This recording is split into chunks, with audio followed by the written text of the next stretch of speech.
Yes, Ms Simpson. My Lords, I'm going to try and move more quickly, having reconsidered over lunchtime. But the first, just to finish off where we were, we were on nuclear, and it was just to draw my Lord's attention to the quotation from paragraph 107. I think it's a point that my learned friend accepted this morning, that the burden of proof is on him in a non-use case. I would, and my Lords may want to make a note of it, to look in the actual nuclei judgment, which can be found in Authorities Bundle 3, tab 28 at page 983, because my Lord Justice Arnold included a longer quotation in paragraph 107, which covers a situation where there's an absence of evidence may also be taken into account when it's clearly within the power of a party to produce it. So I would just draw that to the attention of the court, just for your note, rather than to go to it. My Lords may also, again, wish to consider what my Lord Justice Arnold said in the nuclei case at paragraph 126 in relation to advertising. I don't think there's a need to go to it, but it's relevant to what should or should not be taken into account for the purposes of assessing. Sorry, remind me, what was the point? It was whether simply having something available on a website and could constitute use in the full meaning of the term. All right. So, having quickly gone through that, my Lords will have heard my learned friend this morning spent quite a bit of time talking about fairness when cutting back the specification. So there's just one point that I would like to draw to my Lord's attention. The primary argument is the question doesn't arise because you have to identify an independent subcategory before it does. And my Lord, we say in this particular case, an independent subcategory has been identified by the judge in the and he did so, as did Lady Justice Bacon, in full view of the law. They both cited ACTC in their judgments, as well as the Merck decision, and they had fully in mind the tests that they should apply. My Lord, the only reason for mentioning fairness is that if I could ask my Lords to take Authorities Bundles 4 and turn behind tab 38, which is the judgment of the Supreme Court in Skypick. If I could just refer my Lords to two sections. The first is paragraph 260, which is on page 1408.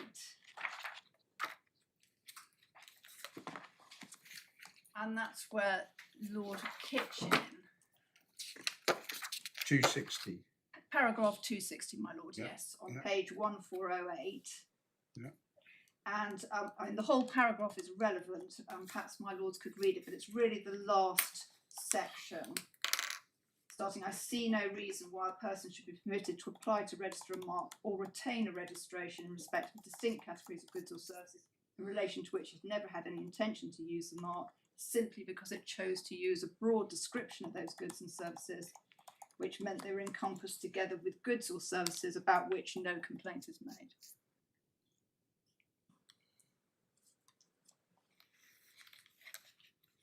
And higher up in the paragraph, my Lords will see that the Lord Kitchen rejects any interpretation that would allow a person to benefit from a broad specification.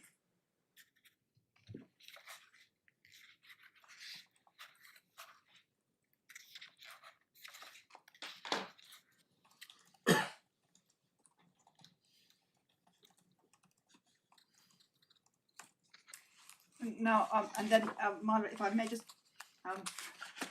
prepare your patience for one moment. If I could ask my Lords to turn back in the same judgment to paragraph 1383, please. And I do this by way of to be instructive. My Lord Justice Arnold will probably well remember the specifications that are set out. The case was concerned with computer software and cutting down the specification for computer software. The wording in paragraph 110 that's in italics is that which was added by my Lord Justice Arnold, and one sees it at the top of the page as well. as the way in which to cut back the breadth of the specification, and that way of approaching this matter was upheld by the Supreme Court, having been overturned by the Court of Appeal. It was then reinstated by the Supreme Court. So I just refer that to my lords by way of an example of what, even in Skykick, on the facts, was done, but it was in the context of Lord Kitchen's observations in paragraph 260, which I just took my lords to. So with that background,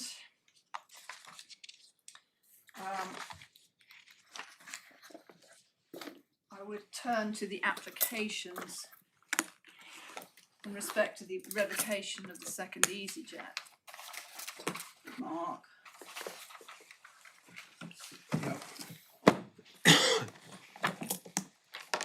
And would suggest that in the context of the facts in the present case, where there's no dispute as to the way in which certain retail services with respect to certain goods have been provided, that to allow my learned friends' clients to retain a specification for retail services generally would be to provide them with the bonus of the type that was regarded in Skykick to be manifestly unjust. And it would be entirely contrary to the policy behind section 46 of the Trademarks Act. As I said, there's no challenge to the findings made by the judge as to the facts. And the learned judge cited the relevant authorities, including the more recent European authorities referred to by Lord Kitchen in Skykick, ACTC being the basis of the, based on the Ferrari judgment that my friend took you to this morning. His Lordship agreed with the reasoning set out by Mrs Justice Bacon and applied the relevant criteria. Moreover, there's nothing suggests that the average consumer, and one must remember from the judgment in Merck that the average consumer has a role in this. There's nothing to suggest that the average consumer is not readily able to identify a distinct subcategory of the retail services in play in this case. It's of course correct that a specification must be clear and precise, but in the circumstances, the specification ordered by Mr Justice Fancourt, which I should say to my lords was not one put forward by either party in this case, is a fair one and should be respected. Now, as my learned friend alluded to, there is a contingent cross appeal in this case. In substance, it may be more naturally considered as the respondent's case if the court is minded to make its own assessment on this issue. Now, the decision made by Mrs Justice Bacon, that specification of the part of the mark that was before her, perhaps I should explain. Mrs Justice Bacon had the same trademark before her, but only in relation to some, but not all of the goods. So it was there was retail services in connection with and a long list of goods, only some of which were before Mrs Justice Bacon. I apologise, it was the EU mark, but the equivalent national mark was then subject to the same order. But the point is that she took that Mrs Justice Bacon took the view, in citing all the relevant case law, that it was appropriate for her to make the order that she did.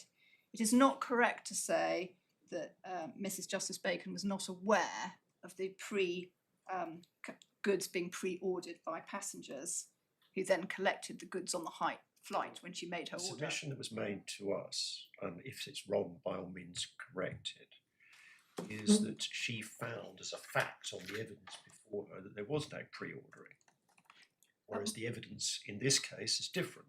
Well, my lord, in that case, she was not satisfied that there was sufficient, and it had stopped. There was the evidence is set out in her judgment. In any event, surely the question for us is what the evidence is in this case.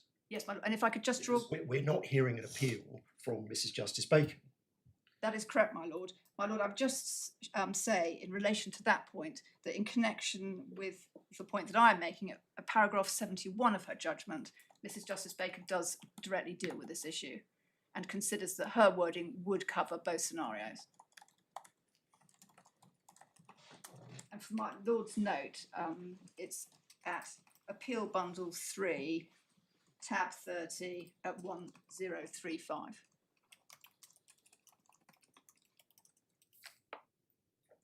What was the paragraph number again? 71, my lord. 71, thank you.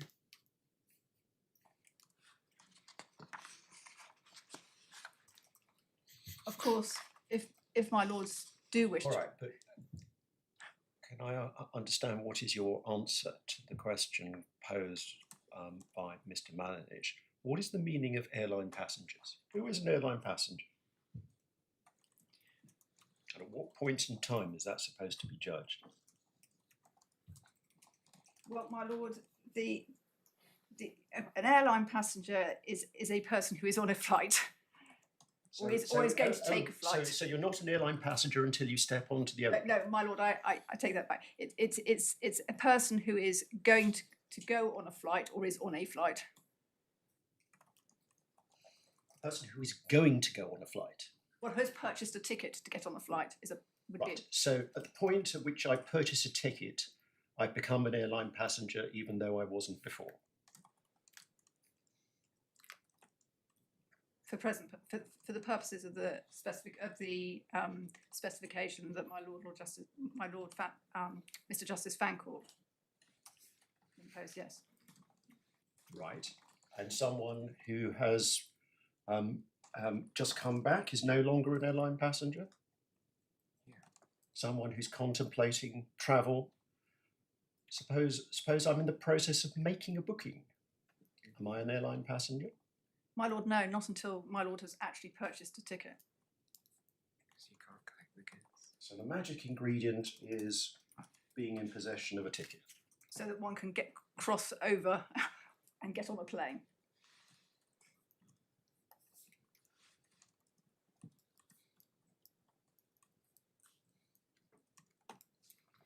And what's the logic of distinguishing between the holder of the ticket and the person who's just about to book a ticket? Because, my lord, because the services are provided to passengers.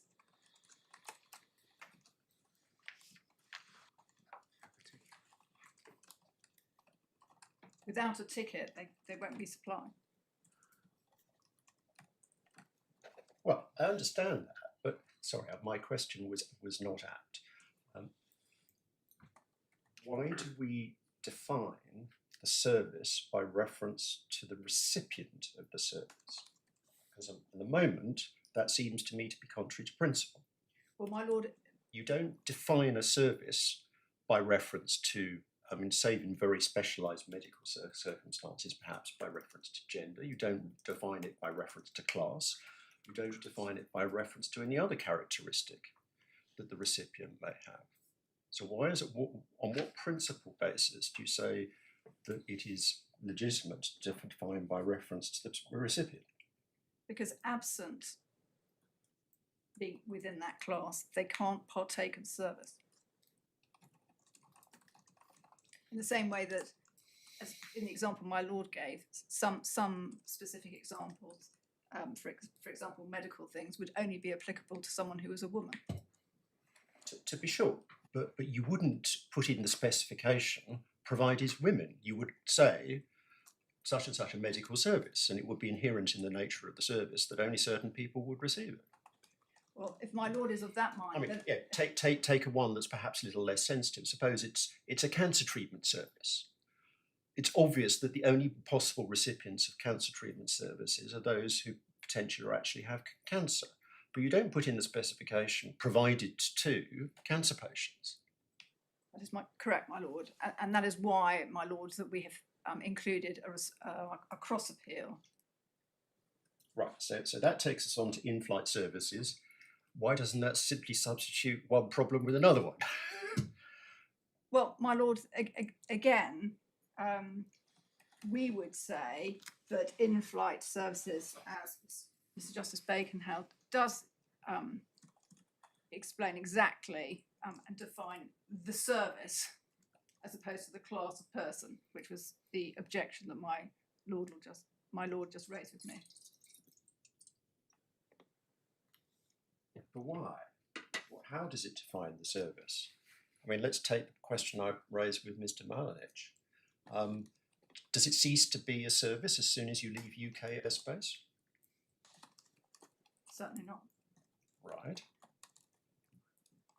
But use outside UK airspace can't count. No. But you say that doesn't matter. Doesn't. Right. But if my lord's... But all right, but does it include when the aircraft is on the ground? Because you're not in flight. Well, my lord, you would be... Well, I think once you're on board the aircraft, I think the average consumer would regard you as... Really? If they've had an air traffic control delay and Possibly they're sitting not. there fuming at the delay because they're not in flight, I think they might say something rather different by Well, Receiving a service. you're still receiving the service in flight. I don't understand that. If you while away the time by getting something before the aircraft takes off, I mean, subject obviously to whether that's permissible under aircraft regulations, which I don't know the answer to, but why is that going to be excluded? It's the same as the entertainment services that are provided on a plane. I mean, the video services and the film services. I mean, those are all provided as part of the flight, the in-flight entertainment. That may be running whilst one is still on the ground, but Well, exactly. on the plane. Okay, so you say that that's still in flight, even Yes. though you're not in the air. Yes, my lord. My lord, if my lord is not with me on that, an alternative that my lord might wish to consider in line with my lord's view in the Sky case would be retail services in connection with the transportation of passengers or travellers by air. And the transportation of passengers or travellers by air is part of the specification for the in relation to the EasyJet trademark that's before you, the second EasyJet mark. All right. So you're applying to amend your respondent's notice to put that forward as a further alternative. Well, my lord, I simply suggest that it's within, as Mr Justice Fancourt did, he took his own course. Well, it's for the court to adjudicate between the parties. And of course, you know, a first instance judge may decide that he doesn't agree with either party and come up with his own solution. There's nothing necessarily wrong with that, but particularly on appeal, we're concerned to decide which of the parties' arguments are correct. You know, you put forward a further alternative, and that may be well worth considering. But it only comes before us if one of the parties is putting it before us. Well, my lord, in that case, yeah. My lord, in that case, as a matter of form, I would ask for permission for that to be considered by this court. Right. Well, we'll obviously hear what Mr. Balich has to say about that.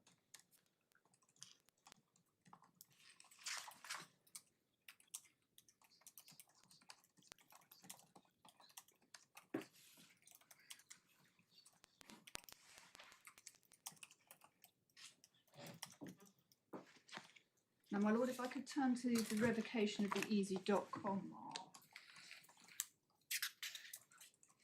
Now, no issue. You'll be pleased. The court will be pleased to know arises about partial revocation in this case. Sorry, just remind me, the easy.com mark is which ground? Round 4, my lord. Thank you very much. Thank you. So this is the promotional use question. Yes. Well, it's a promotional use question, alternatively that there was no evidence before judge upon which he could make a finding of use. Now, my lord, we say that, first of all, we say this was entirely open to the judge to find. And in this connection, it's notable, and my learned friend has included it in the judgment, that the sole evidence on this issue from a witness was that of Mr Anderson, and that's one paragraph. And my lords will find that one paragraph in the supplementary bundle, tab 22 at page 302.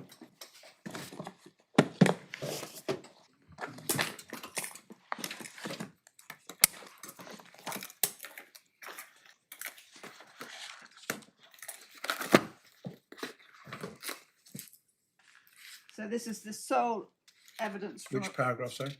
so the paragraph in the witness statement is paragraph 75, Thank you. and this is the sole bit of evidence. And one will see here, his evidence is that they needed to provide a reason for people to visit the site. And that's the sole reason that the email address was present. This is the only person who's given evidence that they actually had the email address at all. And he's an internal person. And it's now shut as of June 2020. Does that matter? No, it's I accept that it's the relevant. It shut during the middle of the relevant period, 5-year period, my lord. Yeah. So that's it that we have. Over the page, I should say, to be fair to my learned friend, they have hits of the traffic from the website at tab 24, which we say is not relevant to this. But behind tabs 25 and tabs 26, one gets, and my Lord Justice Arnold will be familiar with this, it's quite rather difficult to read, unfortunately, but I think they're from 2018. There are 2 screenshots. The only evidence, documentary evidence referring to the email at all is at the top left. It is exceedingly difficult to read. It just said log in to easy.com email service. Sorry, I'm struggling to see. So where that if I could just point it with my finger, it'll probably be easier when you look at it electronically if you have the electronic bundles. But it's up here. Sorry. Oh, yes. I apologise that it's right, but it's the documents my learned friend put in. This was the only. So there's no evidence, my lord, of any advertising of this service at all. There was a login provided for those who were already signed up, but there's no evidence about the login. There's no evidence about any advertisements for the service, how it was sent out, what the email service looked like. All we know is that it was free and that there was one subscriber. Well, we know there were others because the witness says users were migrated if there was not another subscriber. That is the extent. Unable to say that. Okay, well that is the extent. Yeah, it doesn't say how many. It doesn't say how many. Now, we say, given the points from the nuclei decision about what is necessary for the use to have the relevant quality about it to count, this is not it. If it's anything, it's promotional use of the type described in Silver Cow. Its sole purpose was to get people to come and look at a website. That's what the evidence says from Mr. Anderson.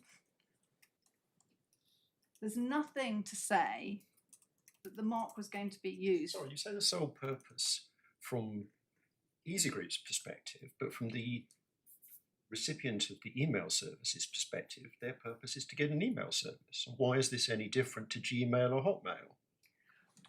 Well, my lord, that may be right if there had been advertising or promotion or any evidence to show that this had in fact been used.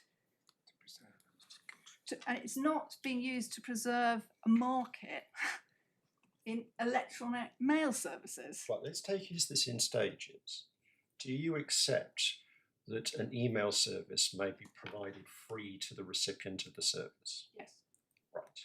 Free So in the sense they're not paying. Yes. So the fact that it's free can't be an objection. Yes, and the judge specifically held that. He refers to that in his judgment. Yes. But that still doesn't mean that it fulfills the requirements if it's not being used to preserve a market in email services. But sorry, we're talking about a market that's free to users. It may be free to users, but for example, Gmail and the like use it as a they have it, they're using the Gmail service, etc., for other parts of their business. Well, and what's the difference here? So too are EasyGroup, as you yourself submit. It's not clear. What's the difference with Gmail or Hotmail? Why isn't it exactly the same? Because they're using it to promote something else. Gmail is not being used to promote something else within the business. It's not being given as a free giveaway, if you like, in the same way that the water was being given away in the wellness case.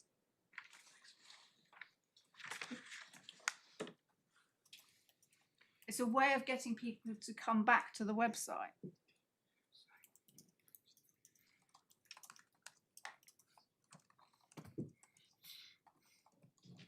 And we say that the learned judge was entitled to make the findings he did on this issue.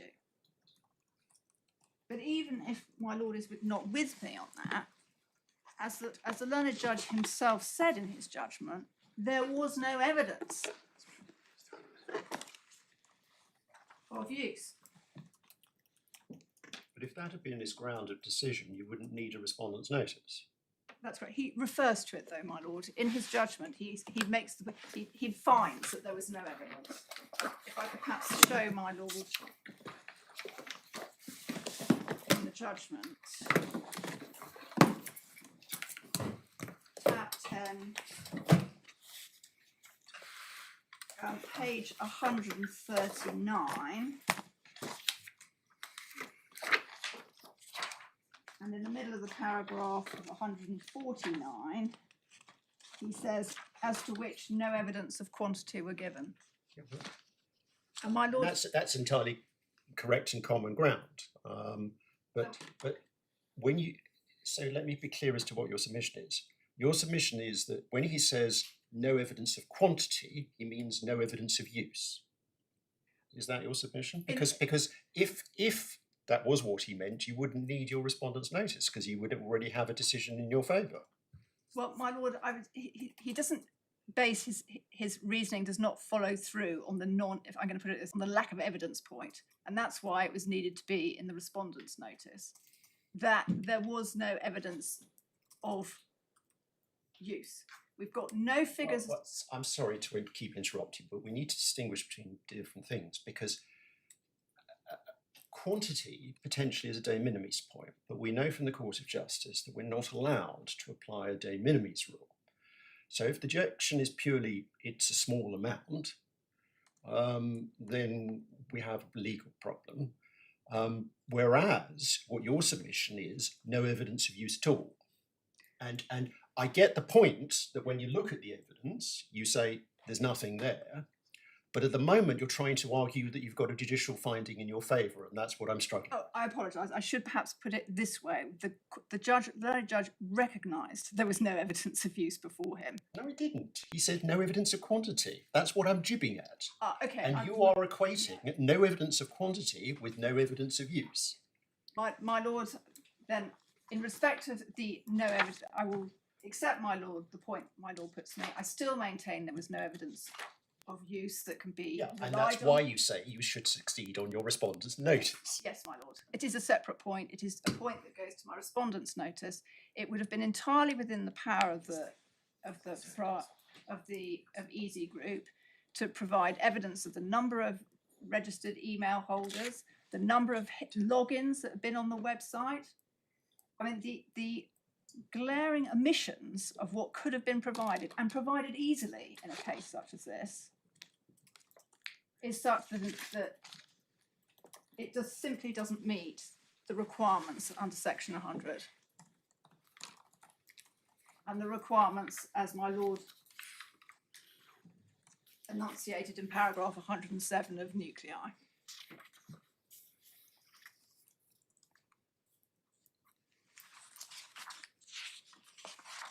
Now,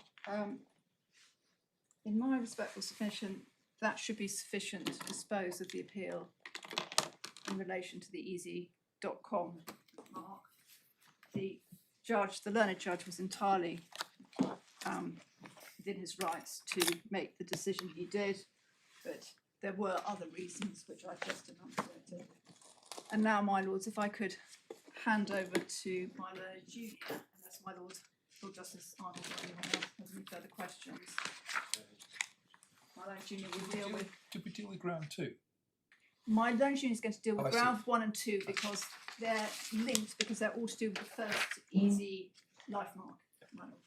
So, Mr Akins is going to deal with grounds which? 1 and 2, insofar as he's applying the facts for 2. The law we've already discussed on partial revocation. Right. Thank you very much.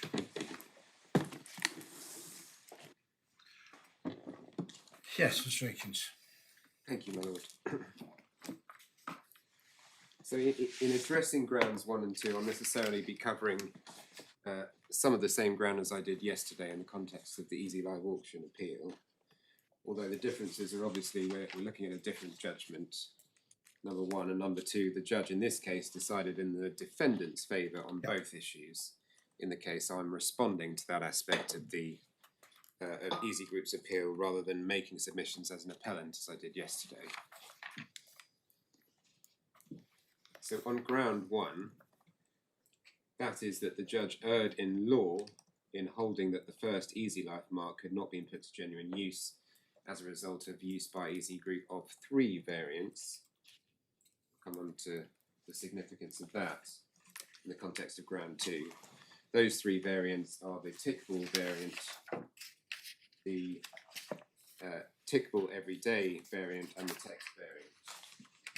Yeah, but Mr Mallich says that's an obvious oversight, and they plainly intended to take into account the other variant, although it's not there when you look at the words. Yes, well, I'll take issue with that when I come on to ground 2, if I may.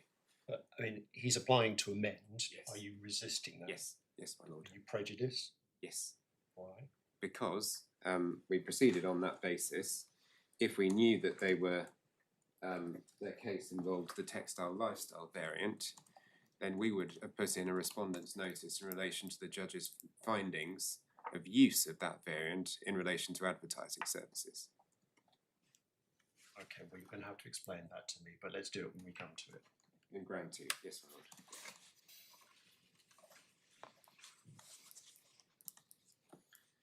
So in terms of the law on variants, the judge set out the legal principles applicable to section 46.2, paragraphs 132 to 133 of the judgment, relying on the Walton case and the Budweiser case. They were common ground at trial, they're common ground on this appeal, and so we say that is sufficient by itself to dispose of the ground of appeal. There was no error of law. There was some suggestion from my learned friend this morning that the test of no alteration to the distinctive character is met if the variant is neither more or less distinctive than the mark as registered. My submission, that is not what the test is. The test is whether the distinctive character has been altered. So the variant can have the same level of distinctiveness on a sliding scale from weakly distinctive to strongly distinctive, but the distinctive character can still be altered, for example, because a different device element is substituted in. Well, that sounds like an attractive proposition, but do you have any authority to support it? Just the wording he hasn't cited any authority in support of his submission, so I'm wondering, is this because nobody's considered this, or whether anybody can point us to any authority one way or the other? No, all I can do is point to the wording of the statute, my lord, which says alter. But And that given covers... that there's quite a lot of authority on this topic, it would be surprising if none of it sheds any light, but it may be the case. I can't bring your attention to any authority which sheds light on that. But the authorities that have been cited are, in my submission, decisions on their own facts and don't take any matters further than Walton. With that being said, however, I did want to mention three. The first is I wanted to revisit Budweiser, and that was because of my Lord Justice Arnold's question about the nature of the inquiry at first instance that was raised yesterday. Oh, great. You can help us on that, can you? Well, I can try. So the relevant comparison is actually set out by EasyGroup in their skeleton at paragraph 31.1 on page 9.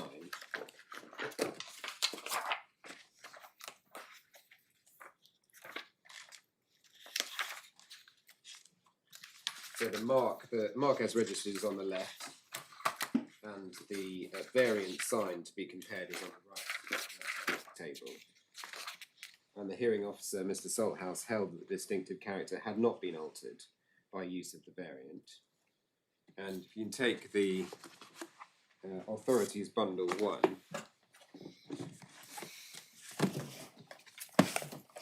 tab 4, is the report of the Court of Appeal case. And the relevant parts of Mr Salthouse's decision were set out by Lord Justice Norse in paragraph 6 on page 69.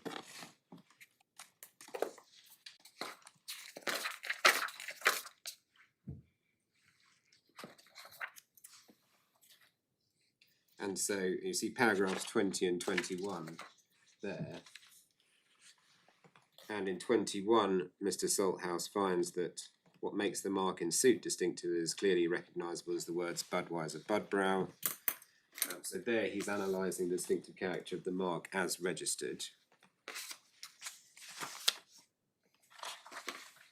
And then in 23, over the page, he analyses the variant sign. He says, in his view, the average consumer would view the words Budweiser, Budbrow as being the distinctive element of the neck label mark. And then he talks about the heraldic devices. The various individual elements are relatively indistinct in themselves when compared to the words, and even when considered collectively, do not overcome the basic tenet that words speak louder than devices. So he is... All right, but can I ask for your help on this? Because obviously, this was at a very early stage of the law that Mr Salthouse was making his decision. Yes. We had all the subsequent case law about 2 trademarks. With the benefit of the law as we now know it to be, can I ask you this hypothetical question? Because it's a good way of focusing the argument. Take the device that is in the middle of the neck label. I mean, to me, as I said yesterday, it looks a bit like 3 towers or something of that description, but what it actually is doesn't matter. Take that device. Yes. Let us assume that what had been used was the mark as registered, so as we see on the left, with the addition of that device. Yes. Would you accept that that couldn't possibly alter the distinctive character of the trademark as registered? Because it would simply be a case of 2 trademarks. No, I don't accept that, because the variant sign that is being used, in that case... It's the same trademark, the identical trademark, used together with another sign. Can I take it? Your submission, if I got it correct, is that use of the identical trademark with a separate sign alters the distinctive character of the trademark. Yes, because the sign that's being used is those words with the heraldic device. Okay, well, how do you square that with all the case law from the Court of Justice that says the opposite? Well, you still... I suspect we probably don't even have in the bundles. You still have to assess what the average consumer is perceiving as the sign. And so it's exactly the same in this case with the tick ball variants. The signs that are being relied on are the tick ball variants. But you're asserting what you seek to prove, because you frame the question as being what is the sign, but if it's two signs, then it's different. So don't you have to start with the registered mark and see make the relevant comparison with that? The mere fact that another sign is used as well is immaterial, isn't it? Well, yes, I mean, this is not a question that arises in this case. So it is not necessary for your lordships to decide it. In this case, it didn't arise in the Budd case either, because the mark as registered wasn't being used in the sign, no matter how you interpret the sign, the variant but sign. it helps to understand the decision, because Lord Walker seemed to have been a bit surprised. And yeah, as I said, this was an early case in this field, and if he thought the relevant comparison was between the mark as registered and the totality of the neck label, that's understandable. But if one takes the view that actually the relevant comparison is different, then the hearing officer's decision becomes a lot less surprising. Well, I still take issue with that because the mark as registered isn't being used in the sign. No, because if it was, the issue wouldn't arise. Well, Okay, but it would on the old law. I think I've got your submission. Thank you. Maybe I haven't assisted in understanding Budweiser, but there we go. Those are the relevant parts of Mr Salthouse's decision. And That's helpful, thank you. as we covered yesterday, the judge on the first instance appeal disagreed, reversed the decision, and that was itself reversed to the Court of Appeal, albeit Lord Walker took issue with Mr Salthouse's decision, said he would have found the opposite. As I said yesterday, you can't take from that decision the principle that in all cases where the mark has a word element, which is distinctive itself, and that word element is used in a variant, the use of the variant will not alter the distinctive character of the mark as registered. And that is illustrated by my Lord Justice Arnold's decision in one aspect of the Walton case, which I took you to yesterday. And in my skeleton, in our skeleton argument, we also refer to another decision,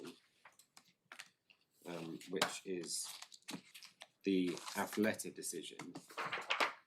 So in my skeleton argument, Out of that, given it's under appeal. I wasn't aware it was under appeal on that issue, my lord. Oh, well, I would have to check what grounds I gave permission for, but I do recollect giving permission to appeal in that case. Right, well, you know more about it than I do, my lord. As I say, I don't recall off the top of my head what grounds were, but I know there were a number. Yes, well, for today's purposes at least, I've set out the mark as registered and the sign, the variant form, in that table on page 11 of our skeleton argument. Hang on a minute, page 11 of your skeleton Yes. argument. So that's page 70 of the Bible.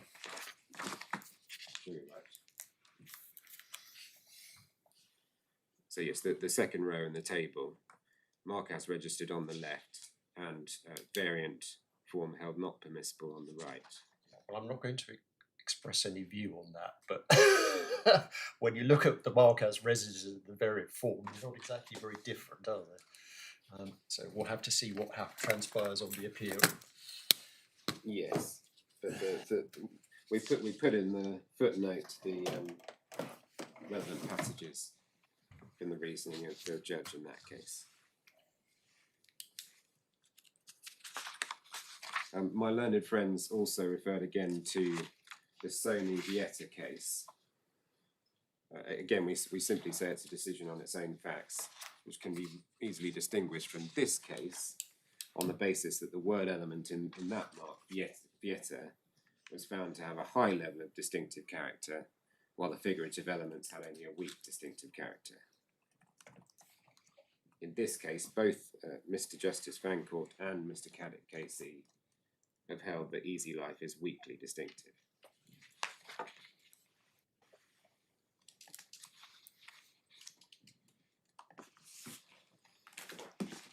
So turning to the facts of this case,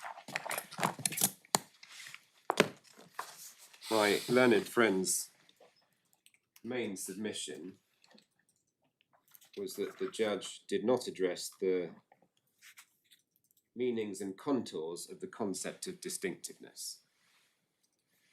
We say that is just wrong. They've taken the judgment.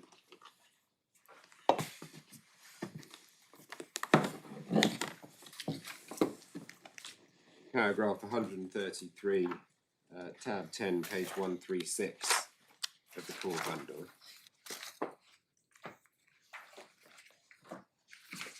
He sets out the law which is common ground, which is that the normal approach to the assessment and comparison of distinctive character is to be taken.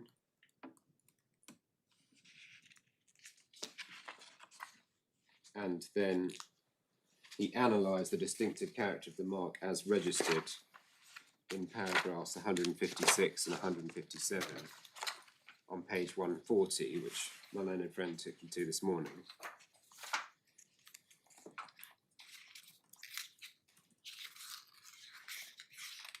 And we say that there can be no criticism of his analysis of the distinctive character there.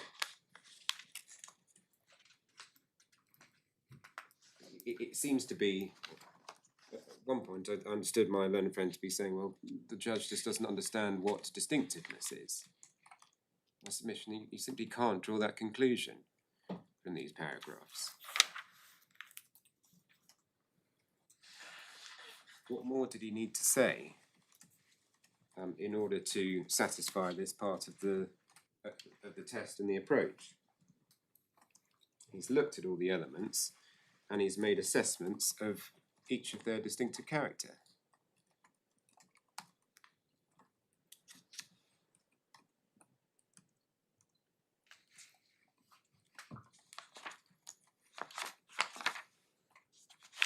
So that's the mark as registered.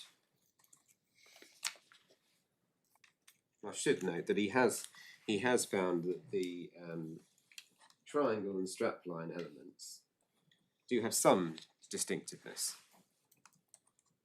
which is also consistent with the findings of Mr Caddick KC in Easy Life Auction as well.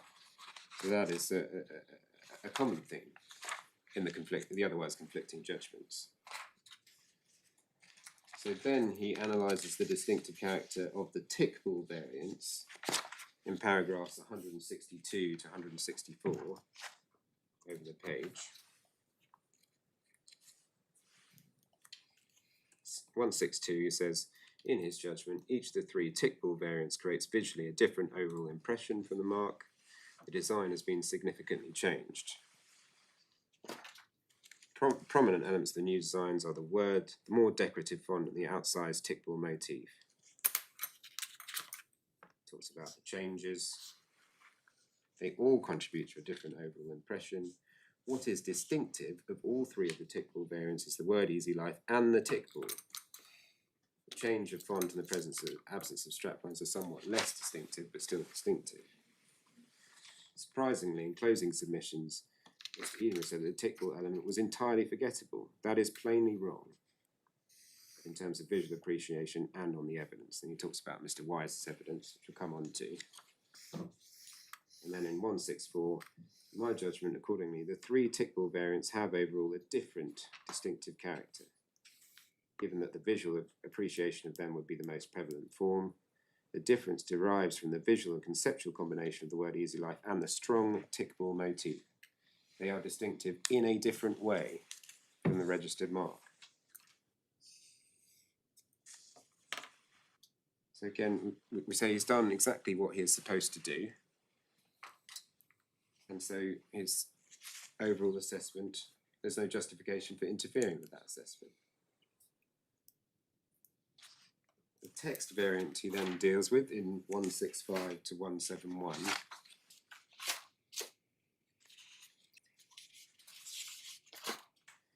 and he says that that alters the distinctive character in 171 because he has found that it's not the words easy life alone that make the mark in this case distinctive. Accordingly, the loss or change of the other distinctive elements alters the distinctive character of the mark, and the text variant is not a variant form.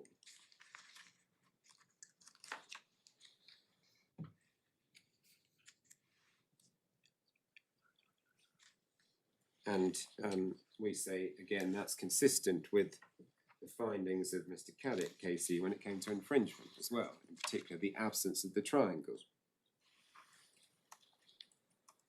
That would be noticed by the average consumer, is what we say in that case.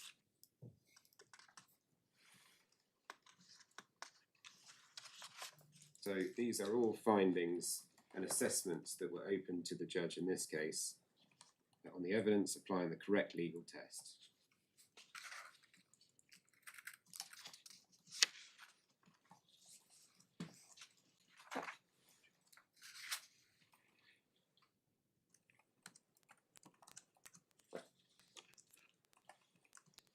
So that is why we say the main point in my learned friend's argument should be dismissed.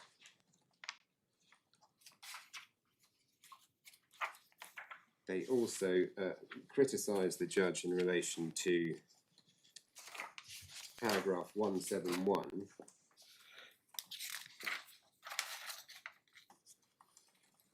and this is the point that the judge takes into account the absence of evidence from EasyGroup that there were reasons to use the word easy life by itself.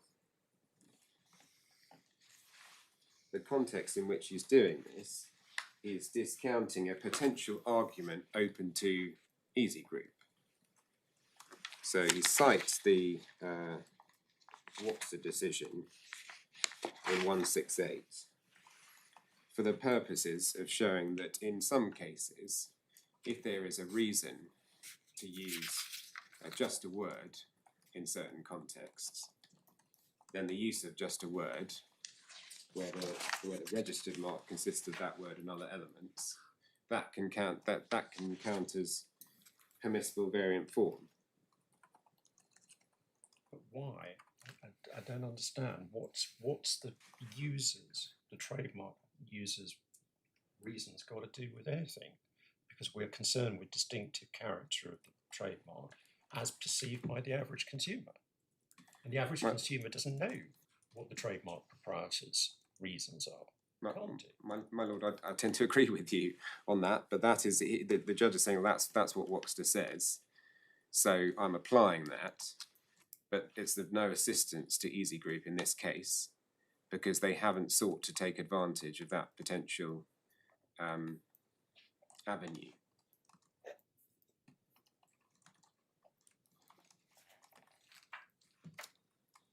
So, in other words, that Wapster case can only help them in circumstances where their case on variance would otherwise be dismissed. But they didn't have what they needed to deploy that case here, because there was an absence of evidence.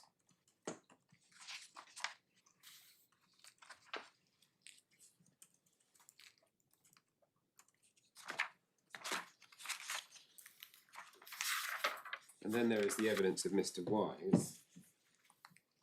So the EasyGroup criticises the judge for appearing to consider as relevant the evidence of Mr Wise, and that is in paragraph 163, in which he is considering the submission of Mr Edinburgh on behalf of EasyGroup that the tickball element was entirely forgettable, saying, well, I'm rejecting that submission because it's contrary to the evidence of your own witness, who said it was an essential part of the branding, an important part of the varied mark, whose purpose was to distinguish the brand. So that's the context in which he's considering that. In my submission, that's an entirely the fair evidence context. of the user of a trademark is definitive as to the success of its distinctiveness. My lord, it's not definitive. He's addressing the submission here that the tickball element was entirely forgettable. He's addressing it on its own merits, according to his own assessment in the second sentence. Then saying, well, that view is further supported by the evidence of your own witness, EasyGroup's own witness, who uses the mark. To say that is perverse or not something that is open to him, in my submission, is wrong.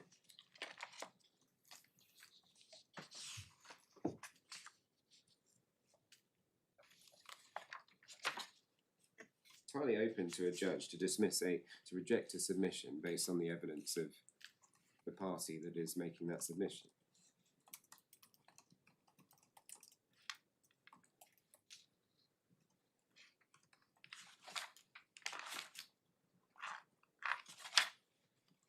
It was also open to a judge to take the view that the tick in the tickball was sufficiently different and the average consumer would not connect the tick in the triangle, if that is what you perceive in the registered mark, with that in the tickball, as he does in 163, picking it up 5 lines down. Tickball is a strong and distinctive element of the variants on which it appears. Perhaps the idea of it came from the original design of the mark, but it would not be recognised as such by the average consumer. The ball is new, the tick is prominent, and the size and position and impact of the device are entirely different.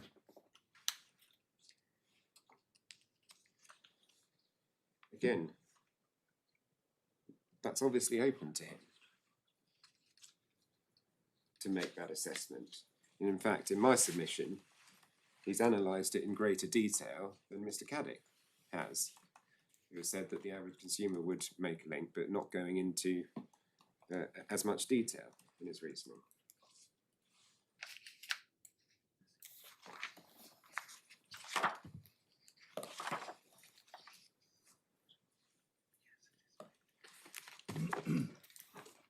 So we say for all those reasons, ground 1 should be dismissed. So ground 2 and partial revocation.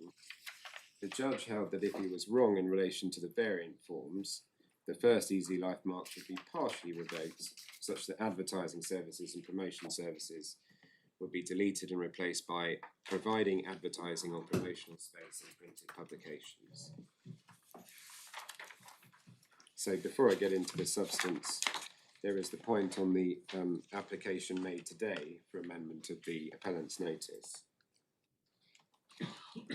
So it's common ground that only 3 variants were relied on in the grounds of appeal, the appellant's notice. Those 3 do not include the tickball lifestyle variant, which is the only variant which the judge has found to be put to use in relation to any advertising services.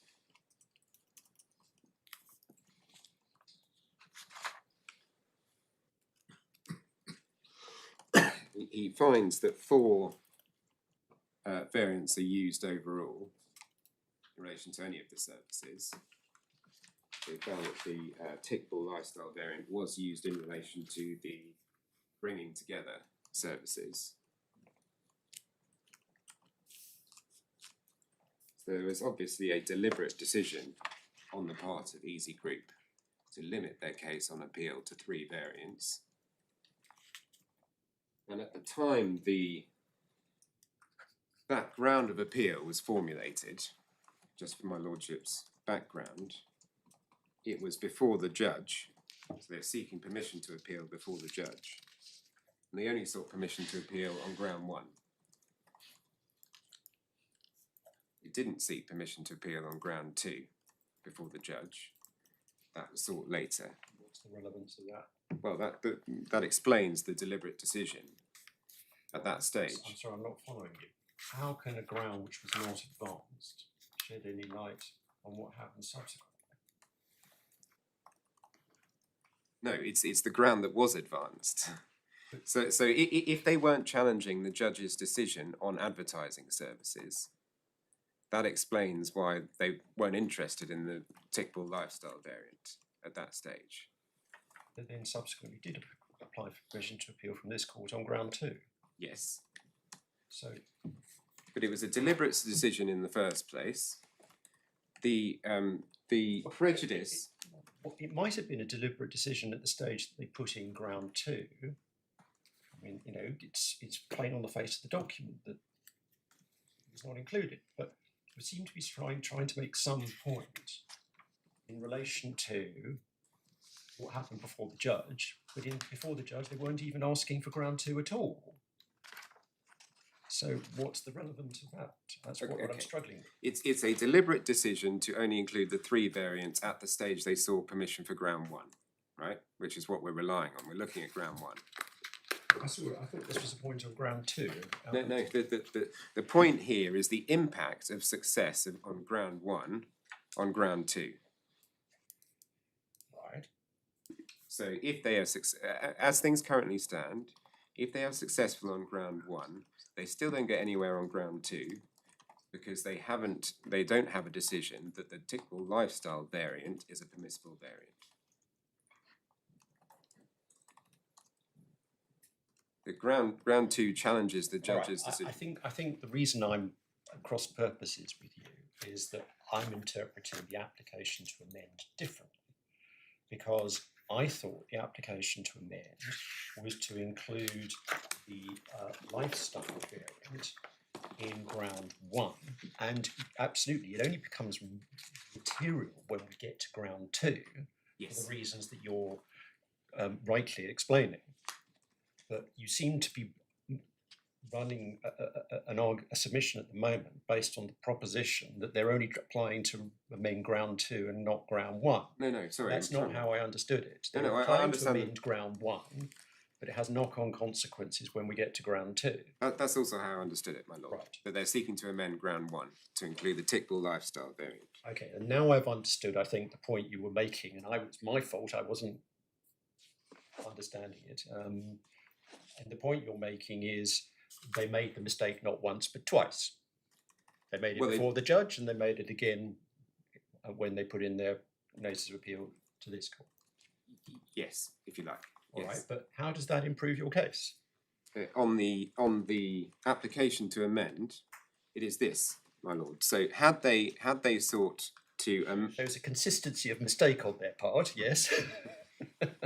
had they sought to amend ground 1 at the time that they sought permission to appeal in relation to ground 2, and had they obtained that permission to amend, then it would fall to the respondents to include in their respondent's notice an additional or different reason for dismissing ground 2, and that is that the tickable lifestyle variant was not used in relation to the insert service,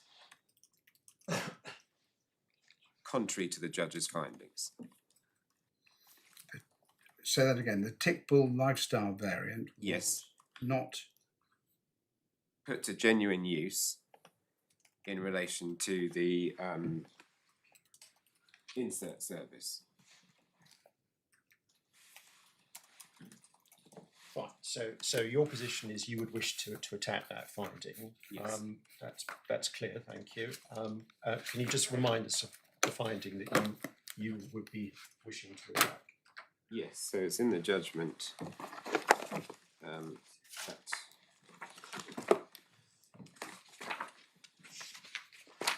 So he addresses the facts in paragraphs 180 to 186, and the finding is in 186. Right, and what's wrong with that?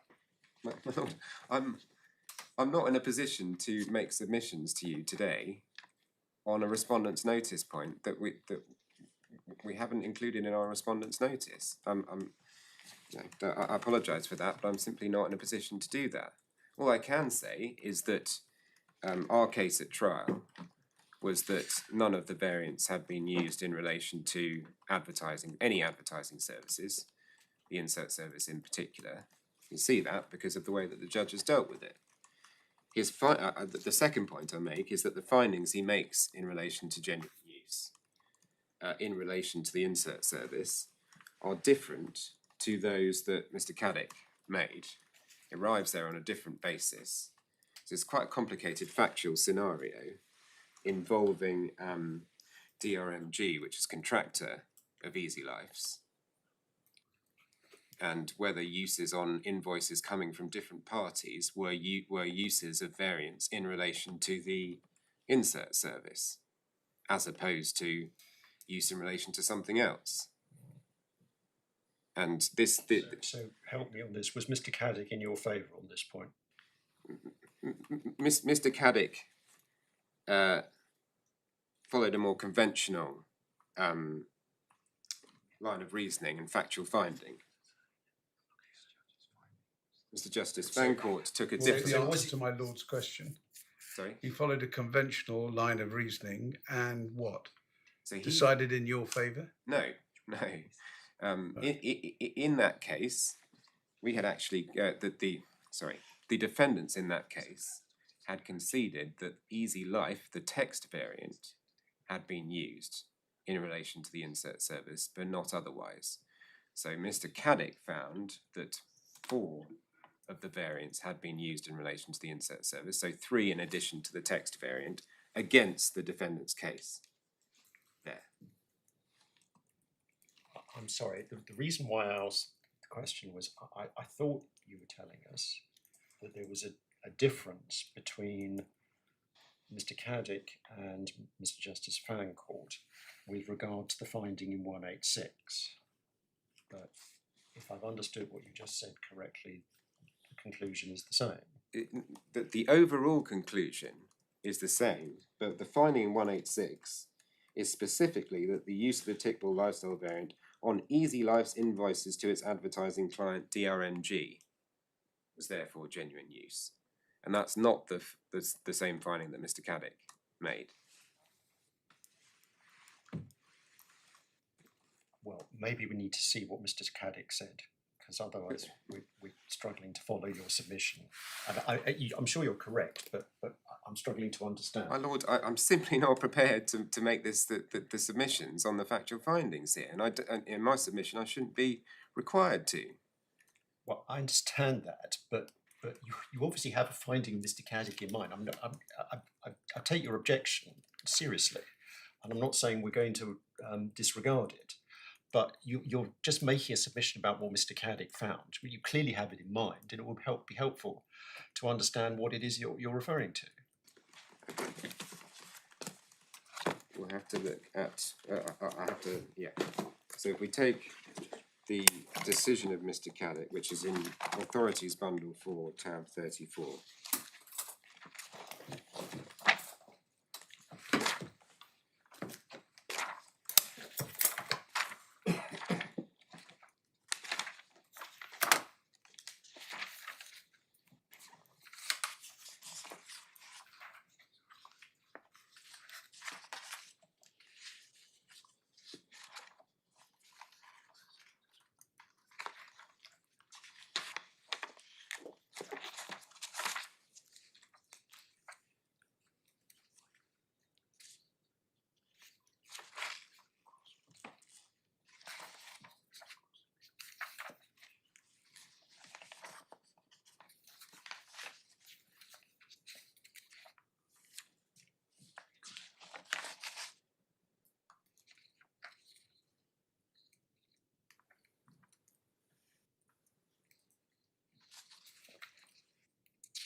I'm looking at paragraph 67 of Mr. Cat. Yes, I was looking at the same Well done. paragraph.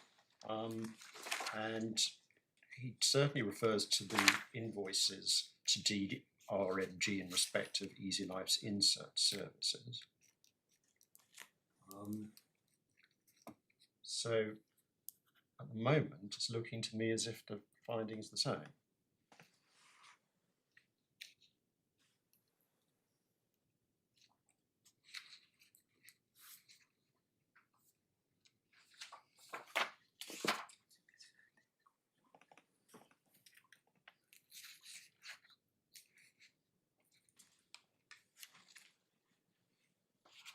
I agree with my lord. That's how it appears. That's not how I recalled it. And I apologise if All right, not there's to any worry. misleading. But as I say, this is You're taken by surprise, is your taken by surprise. Even if the findings are the same, that doesn't mean that it wasn't open to the defendants in this case, the respondents in this case, to take a point and to challenge the judge's finding in paragraph 186 in this case. We have been deprived of that opportunity if this amendment is made. And that, in my submission, is very clear prejudice. The EasyGroup has been on notice that this point is being taken since we served our respondent skeleton argument on the 16th of May, a month ago, and they haven't applied to amend the appellant's notice until today, on my learned friend's feet. So in my submission, it's simply too late.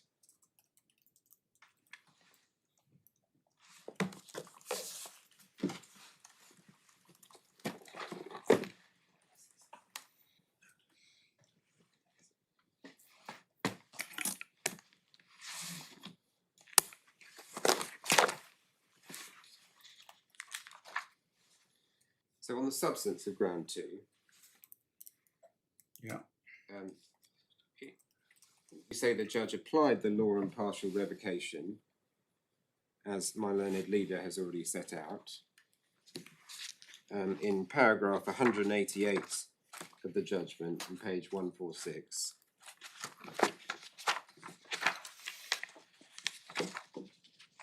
He expressly applies the guidance in Merck, which it is common ground remains good law. He identifies the services in relation to which the mark has been used, or the variant has been used during the relevant period. He considers the services for which the mark is registered, finds that they're very broad indeed, such that it's possible to identify within it a number of subcategories capable of being viewed independently.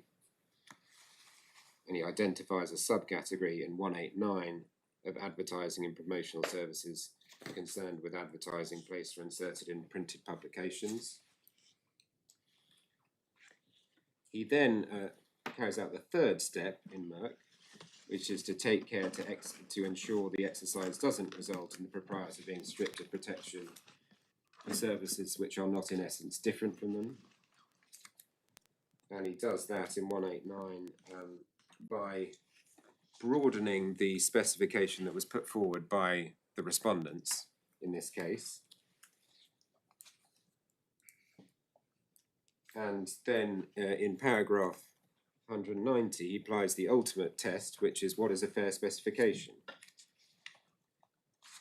and has regard expressly to the perception of the average consumer in 189.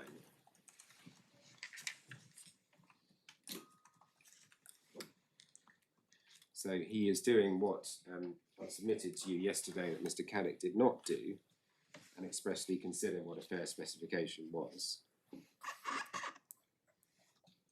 So we cannot, it does not lie in my learned friend's mouth to say that this is not a fair specification. The judge has expressly applied that test.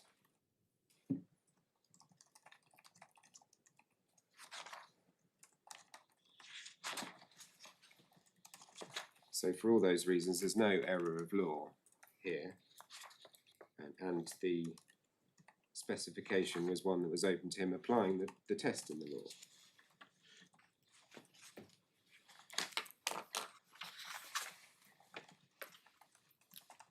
Just finally, on ground 2, just to make sure your lordships are aware of it, in footnote 19 of our skeleton, which is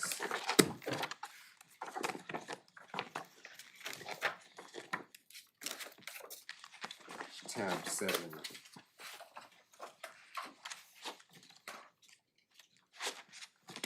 Page 76 of the bundle. We cite 4 cases in which advertising services has been partially revoked. Sorry, footnote 19. Sorry, 20.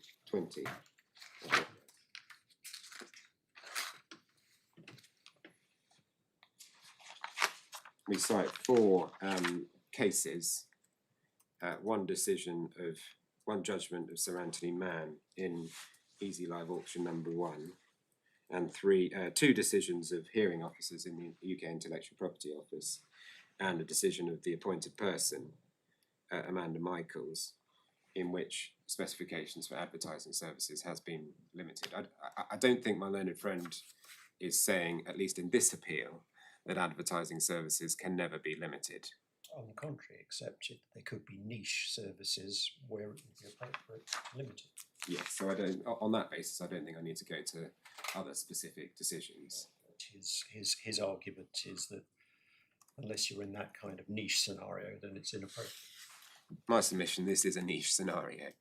This is very specific. It's printed inserts that go into catalogues, and it's difficult to conceive of a more specific subcategory of advertising services in my submission. Your subcategory is printed materials generally. Excuse me? Your subcategory would be printed materials generally, wouldn't it? 16. Sorry.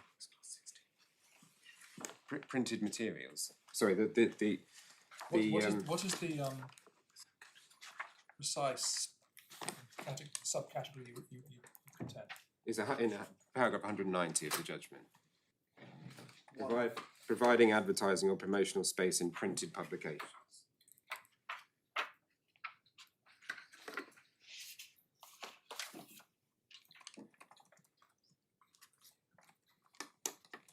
But what does it actually mean?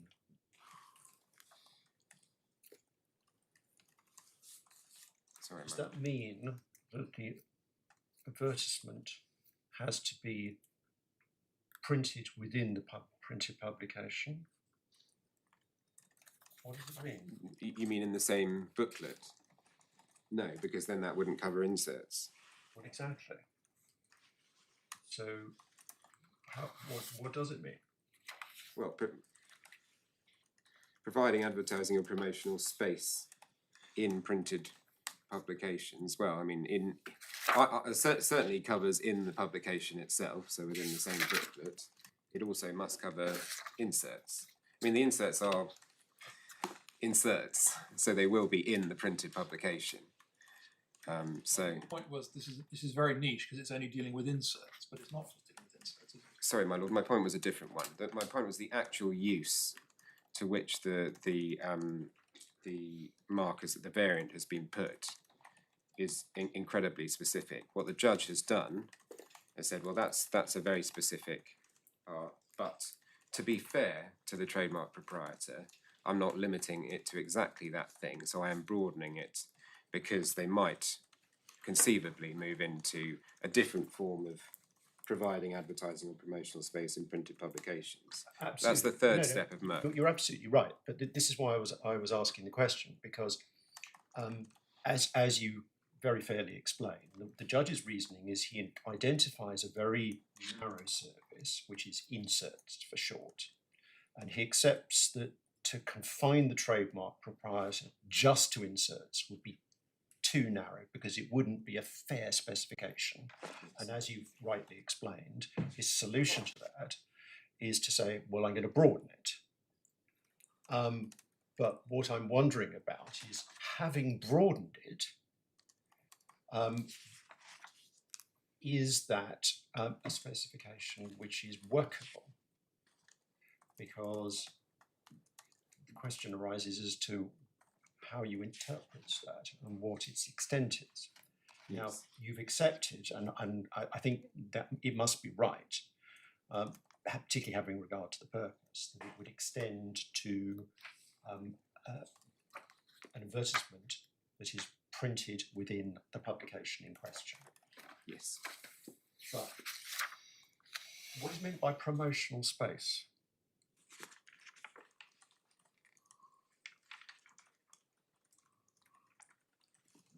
Well, I appreciate this is not your wording, but on the other hand, you're here to defend the judge's decision.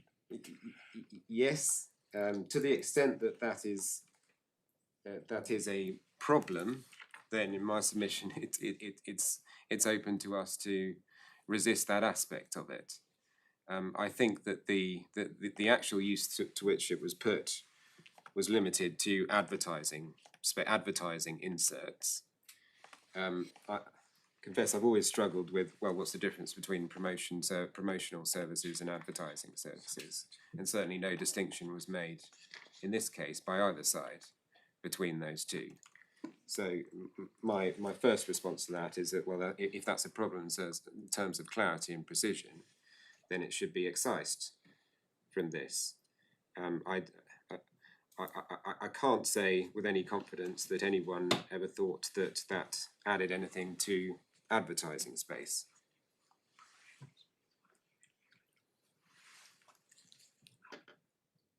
Yeah, all right. But if it was excised, then in my submission there would be no difficulty with clarity or precision. It covers print advertisements in a publication itself, but also inserts.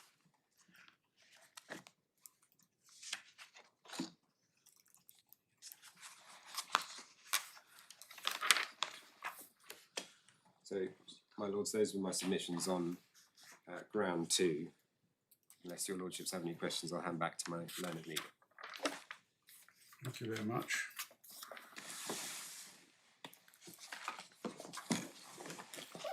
My lords, we now turn to infringement. If there is to be a break, perhaps this is a good Just- note. That would be a committee moment, but just for my note, and I'm sure again this is my fault, ground 3 Yes. have I missed it? No, you had submissions on ground 3. Yes, that was earlier. From, just let me From this into just make sure that I've got, immediately after lunch. oh yes, yeah. I apologise, my lord. No, it's my fault. We have so many grounds in I was going to say, the if two I don't- appeals, it's quite hard to keep I don't track have- of them. if I don't have a notebook that with headings that Yes. says ground 3, I'm completely at sea. But Right. no, I now see that. That's great. So you're now moving to the infringement grounds. Which is grounds. Yeah, 5 which is to 5 to 8. So that will be a convenient moment to give the transcribers a break.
Well, we did in the trial. Sorry, appeal. No, not in here. We didn't Even though make a change on the facts. So the point was, would we appeal? Yeah, yeah. Yeah, it's probably not. Well, the,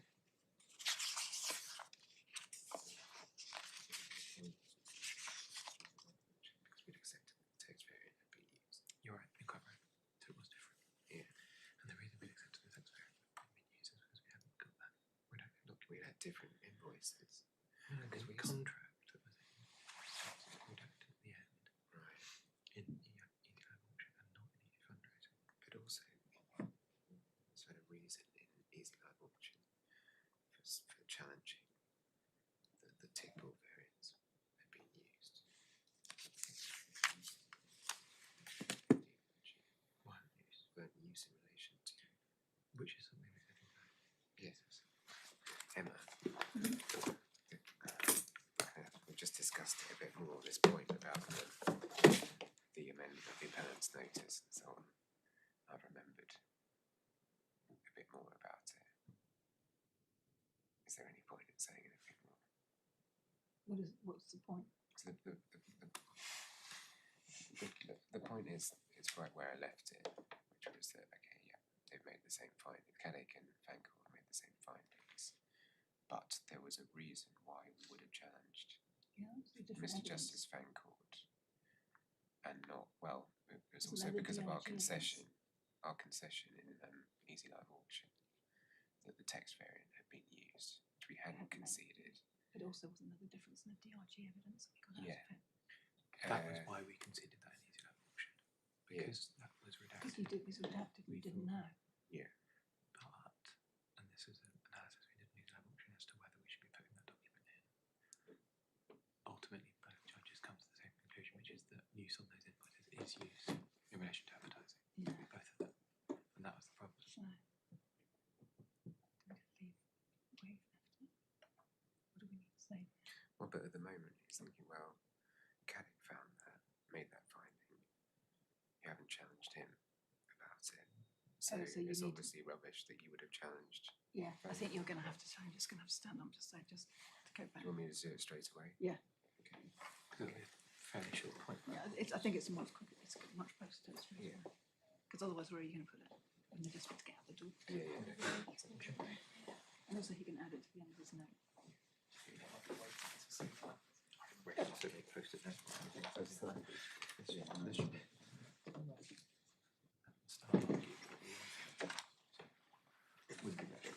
His idea for word shopping isn't registrable on its own for retail services, obviously. And he added that with I.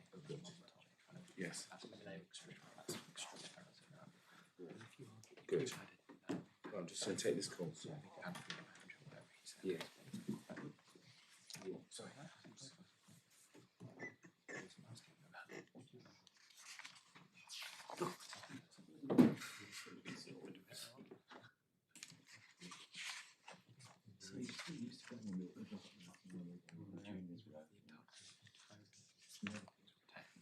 Of course it does. Yeah. Because, and that's where you come, which is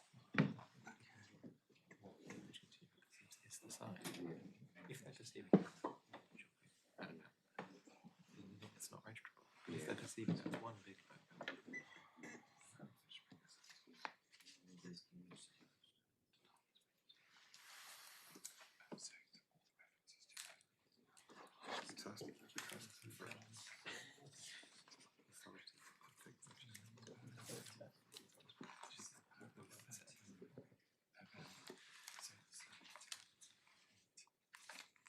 Sorry, not the subfund. Oh, sorry.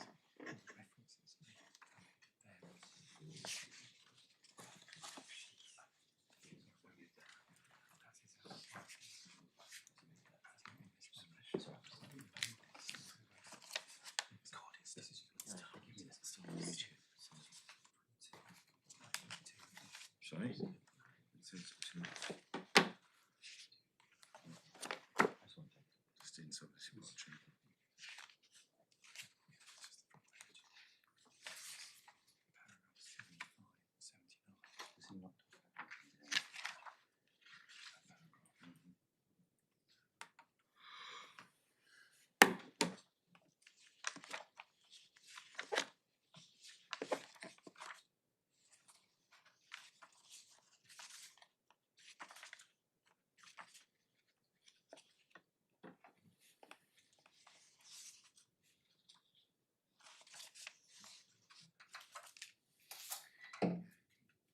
Take that back.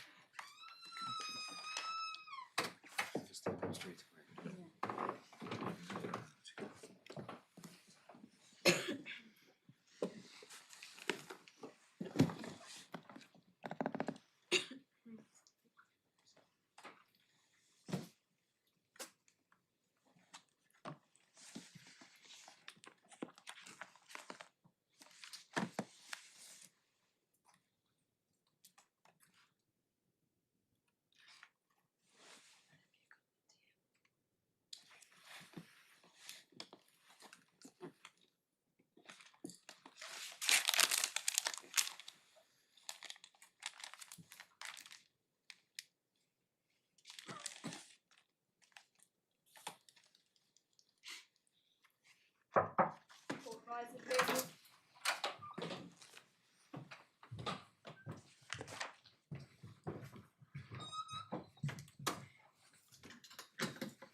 I'll be honest, it's a relief to come back in here. There's no danger of, the good thing about it is it's outside there's a danger of nodding off. Not in here, it's far too cold. With apologies, my lords, and before my learned leader takes over again, I did just want to pick up that last point about the amendment to the appellant's notice, the application to amend the appellant's notice, having had opportunity to think about it more over the short adjournment and perhaps explain myself. So I accept that both judges make findings that the tickable lifestyle variant has been used in relation to the insert advertising service based on invoices from EasyLife to DRMG. So I apologise if there was any No, anything in that. But the difference between the two cases is that EasyLive Auction did not challenge Mr Caddick's findings on that because of the concession that the text variant had been used. So that was never an issue, that the text variant had been used. So it did not matter that he had also found that the tickable lifestyle variant had been used in this case. There was no reason to challenge his finding that that variant had been used, or any variant had actually been used in relation to the insert service in this case. But that concession about the text variant wasn't made in this case for reasons of the difference in evidence. And so that is why the non-reliance on the tickable lifestyle variant on ground one in this case was significant and did affect the respondent's approach in this case, and why the opportunity not to challenge the judge's finding of use of the tickable lifestyle variant in relation to the insert service has prejudiced the respondents in this case. So that was all I was going to say about that. Thank you very much. Yes. So done to the findings, the case on infringement. I'm going to start, and if it helps my lord with his note, Yeah. I'm going to make a few general observations that are sort of applicable Right. the whole way through at the beginning, and then I'll make specific comments, Right. and I'll highlight them when I get there. Yep. The first few will probably be very quick, which is obviously that in our respectful submission, assuming that we are right on the first full grounds of appeal, the case on any view, the infringement findings should stand. It's a paradigm example in a 10-2 case where one is considering the likelihood of confusion that, as described in Lifestyle Equities and Amazon, that an error of principle, not just a feeling that you might have decided the case differently, is required before the appeal can be allowed. Secondly, we say as a general proposition that even if my learned friend is right on some or all of his grounds 1 to 4, in our respectful submission, it makes no difference.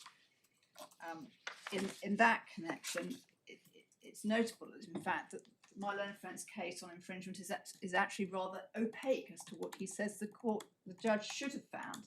The grounds of appeal say nothing about direct or indirect confusion, and at first instance, the case There must be direct confusion. I mean, well, there's nothing that could support a case of indirect confusion if there's no direct confusion. well, at first instance, the case was put on the basis of indirect confusion, in particular on the basis of the family of Mark's argument.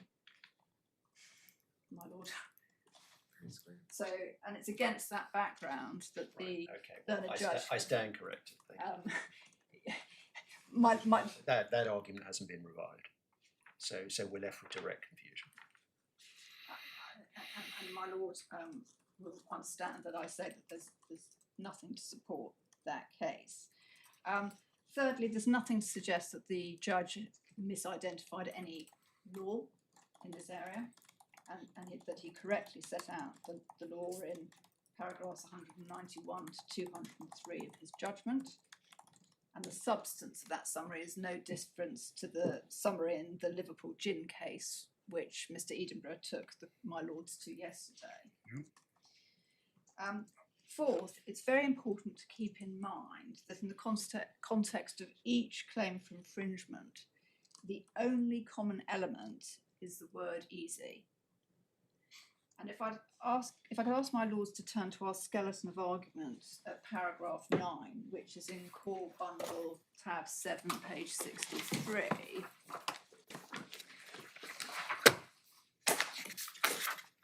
Yeah. It is useful just to point out that on the left-hand side, my lords have the remaining registered marks. One has to understand that the case before the learned judge included rather a larger number of trademarks at first instance, including, I should add, marks that were registered in colours, orange and white. Plus there was the family of marks argument being run, which, as I know Lord Justice Arnold is familiar with, is the orange, white, Cooper, black font family of marks point. And then on the right are the signs complained of, although not all marks of the registered marks are relied on in respect of each of those iterations, which took place in different dates. So, and in cases where the only common feature is a word that is descriptive or otherwise of low distinctiveness, that points away from there being a likelihood of confusion. And in that connection, we would wish to draw the court's attention to the judgment of the Court of Appeal in Lifestyle Equities in Royal Berkshire, which is at AB4 tab 37 at page 1320.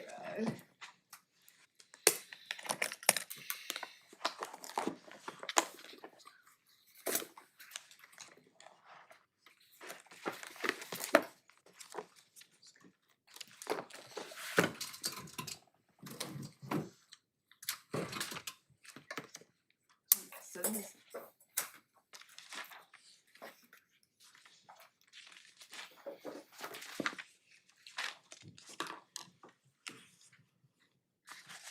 and this was a case involving infringement in relation to what could be called sort of polo-style brands that had been fighting each other out. And One of the many battles in the Polo Wars. yes, exactly, my lord. And my lord will remember this was just the latest to get to the Court of Appeal. But the reason for referring my lords to this is I could ask my lords to turn in to page 1136. 1336. Apologies. And this is a section of, this is just to show the heading, which is the relevance of a crowded market. This was talking about where there were a number of different polo style brands in the market. But the part that I'd wish to particularly draw my Lord's attention to is paragraph 39. So we have the principles set out at 36 and 37. The more distinctive the earlier mark, the greater will be the likelihood of confusion. And then from 38, it goes on to the converse proposition. And the converse proposition is explained at paragraph 39. And if I invite my Lords to read that.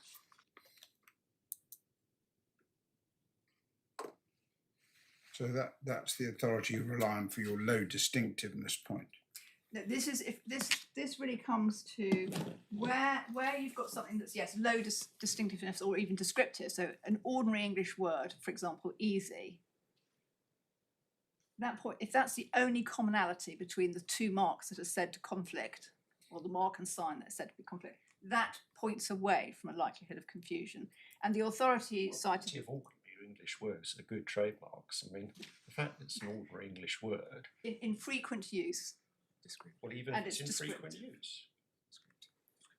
Well, my Lord, we would say that in the context of this case, and in particular where there are many others using the word easy, that this is an example of where if that is the only commonality, it points away from a finding of a likelihood of confusion on the basis of my Lord's judgment sitting at first instance in White and Mackay. And it's something that needs to be kept firmly in mind, particularly if my Lords, and I believe this is a submission made by my learned junior to my Lords yesterday, there have been numerous decisions of this court and others with respect to the mere inclusion of the word easy as the only common part not being sufficient. There is no monopoly, despite what EasyGroup have tried to maintain in many cases before this court, in the word easy.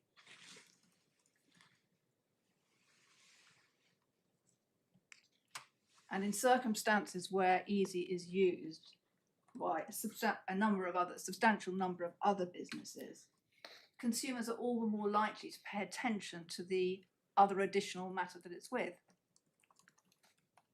And my Lords, that was a point that was made, and I'll just give my Lords for the note. That was made clear in the TVIS judgment at paragraph 83, that the average consumer in such cases will focus on the differences between the signs. And that's at AB5, tab 39, 1408. And the paragraph is at page 1480.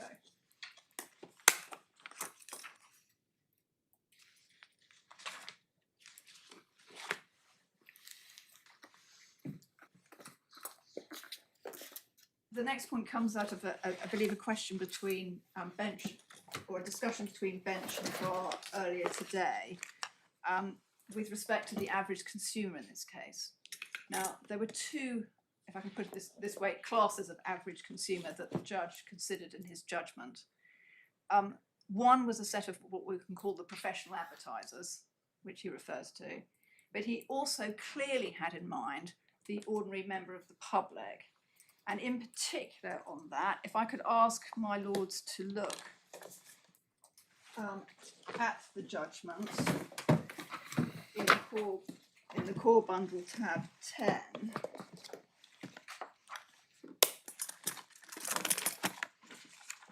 And apologies if I can just find the page. Page 122.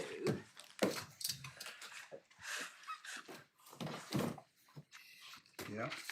And here and if one starts at 65, but it in fact goes, if my Lords wish to make a note, through really to 69, or in fact 70, But one at 65, one sees how the learned judge introduced this, and what he's talking about are the users who are also known as supporters, who go onto the Easy Fundraising website, and there he's making it clear that they're an ordinary person, an ordinary member of the public. If one reads through, he's not talking about any specialist or particular person, and his judgment needs to be read in that light, and in particular references to supporters being just the members of the public that visit the website. I don't believe there's been any suggestion that it should be someone other than members of the public for these purposes. Now, having looked at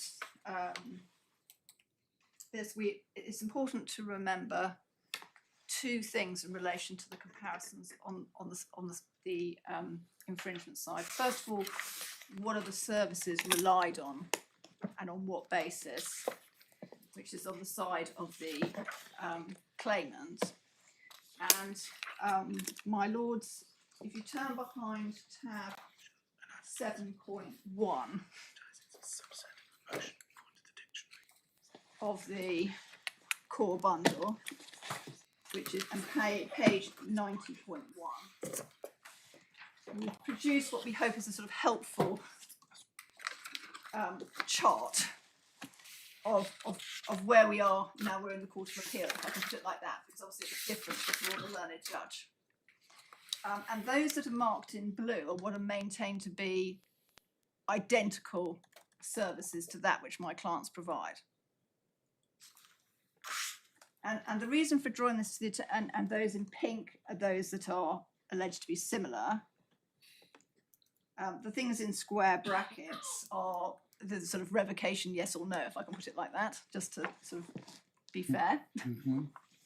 But there are a couple of things to draw to your attention. First of all, the bringing together, if we look at the Easy Life, the first Easy Life mark, it's a variety of goods. So there's an emphasis on goods here. So it's all in relative to goods, not services, goods.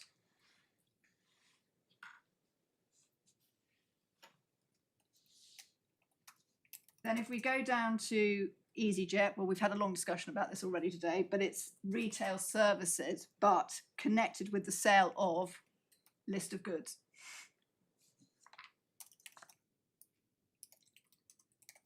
And just so my lords are aware, this list of goods has got shorter on appeal because all the goods that are the subject of the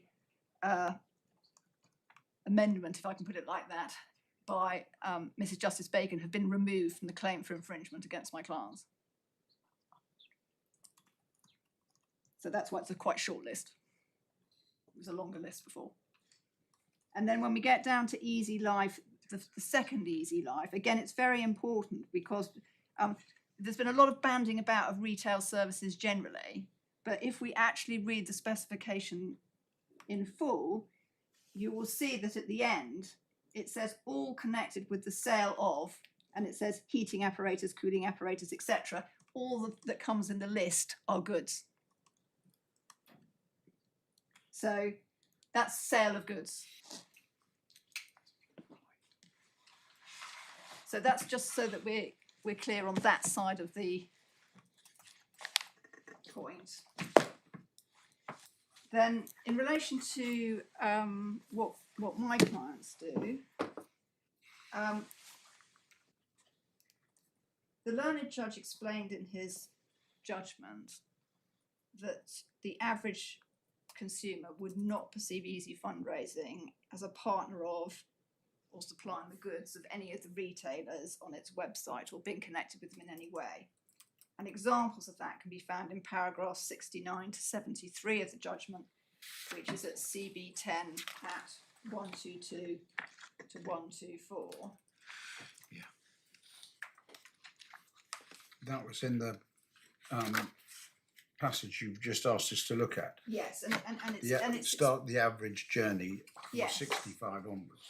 and that's one example. I'll probably come back to some others, but it's scattered through the judgment. It's explained that as is respect we maintain, we're not a retailer of the goods and services of those that are on our side.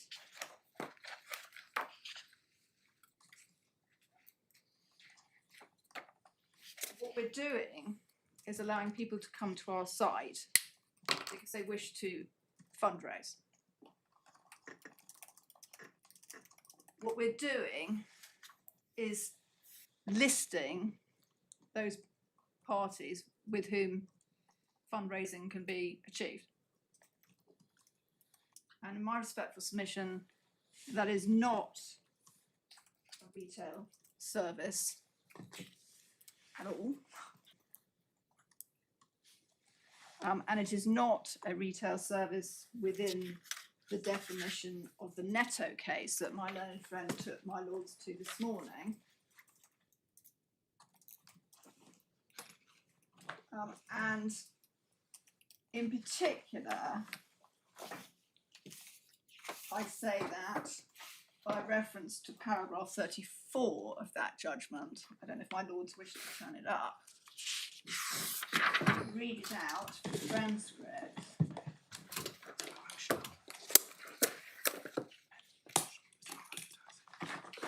So what was the reference again? Sorry, if we start with paragraph 24, you see the actual specification that was in issue. Page, sorry. Oh, sorry. I'm afraid I was not given the 1579. 1579. The paragraph is actually 1581. Paragraph 34. So there's apologies, my lords. It's paragraph 24 sets out what the specification was, just so that everyone's aware. There's 2 pages previously. Right. Just to be clear. But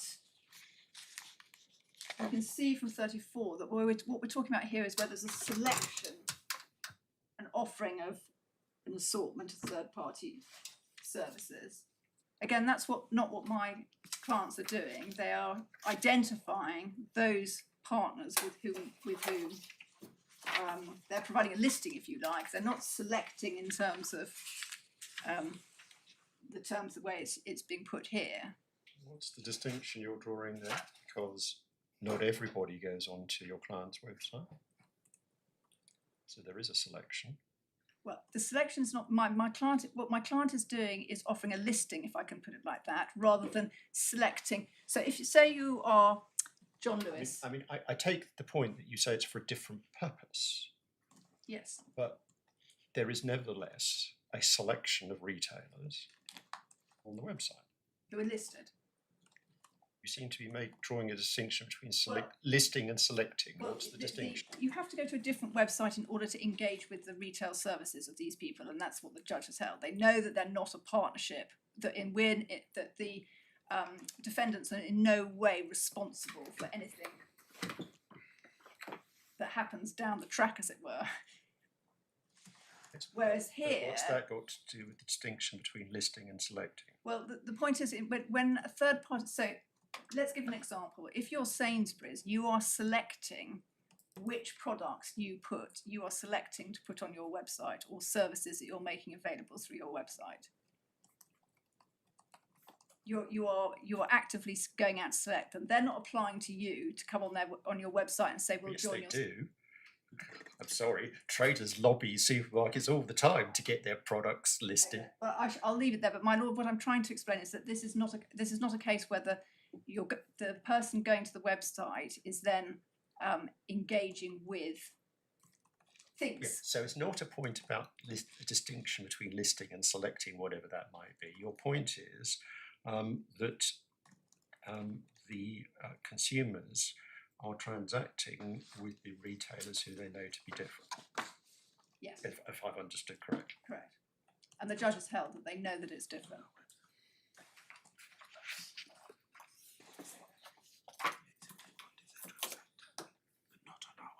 Yeah, he's held that they're not doing any transactions on our website at all. They're coming to our website to register, to become a supporter, and to ensure that that the money raised gets sent to their choice of good cause, whether it's a local rugby club or a major charity. Yeah. And you said that's not a retail service at all, you say? Sorry, what is it in the Netto case that supports that proposition, or we've moved on from that?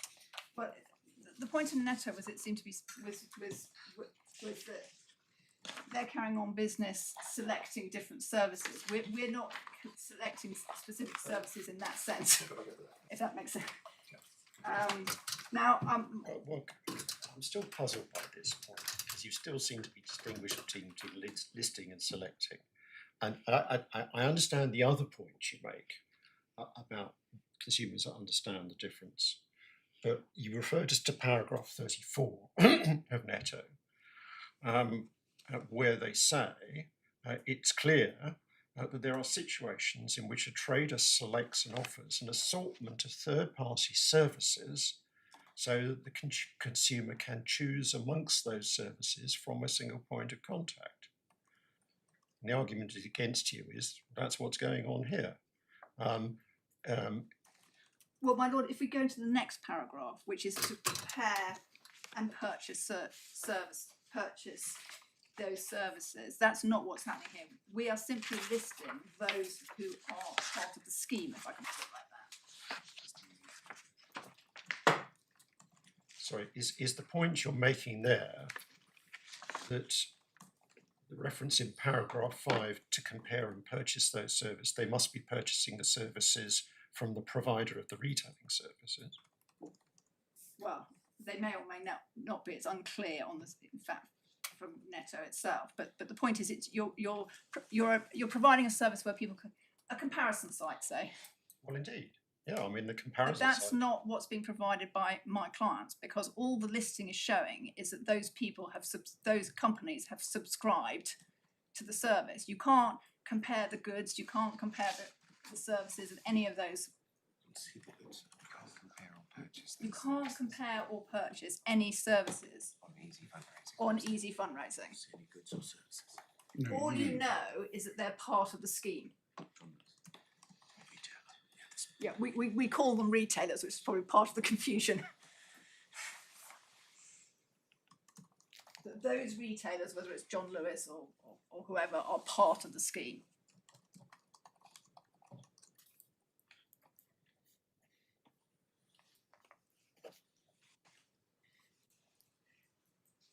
Okay.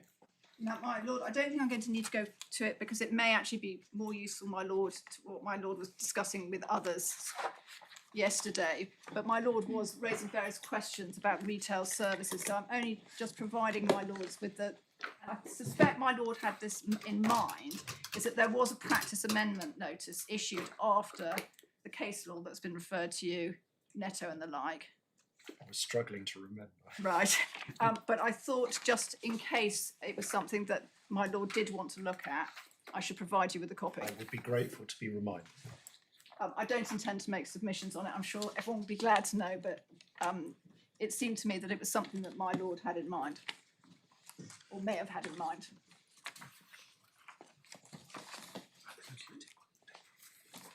Thank you.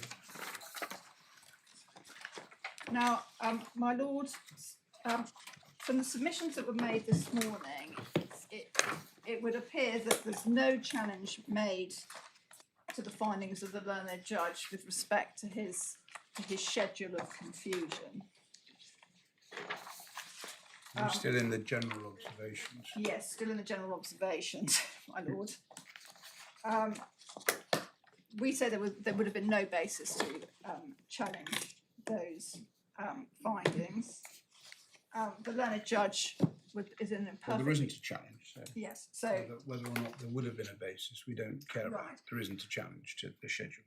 but what does seem to be said is that this is somehow relevant in another way. It's not entirely clear. So I just wanted to make it make a submission, or a number of submissions, that first of all, in the context of this case, these alleged instances were identified out of a vast amount of disclosure. And the learned judge actually specifically notes, and if I could give these to my lords, in paragraphs 220 and 262, and also paragraph 70, there are references to the vast disclosure in this case. And it was truly vast.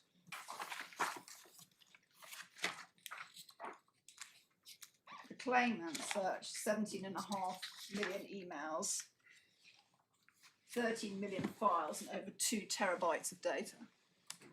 Sorry, where are we looking?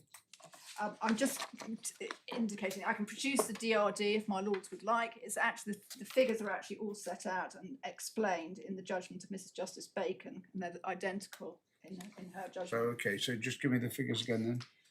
17.5 million emails, 13 million files, and 2 terabytes of data, and that was just the claimants. The defendants searched an equally large amount of data.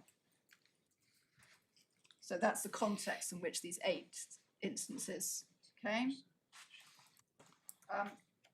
Next of all, there had been side-by-side trading for 19 years. And the judge did not accept the submission, and that's not the subject of an appeal, that evidence of confusion would be unlikely to come to light. And that's paragraph 221 of his decision. I better just check that's right.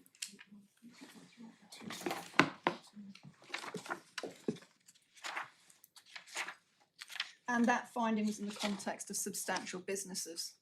And you can see the size of my client's business set out in paragraph 79, which is on page 125. Yeah. Okay. And of course, one must remember the evidence that, and it's unchallenged, that EasyGroup licensees had themselves entered into arrangements from time to time with EasyFundraising. And there's nothing to suggest that they thought EasyFundraising was an Easy Plus brand or was an issue. You can see that those findings at paragraph 78 of the judgment, which is CB 10, page 17.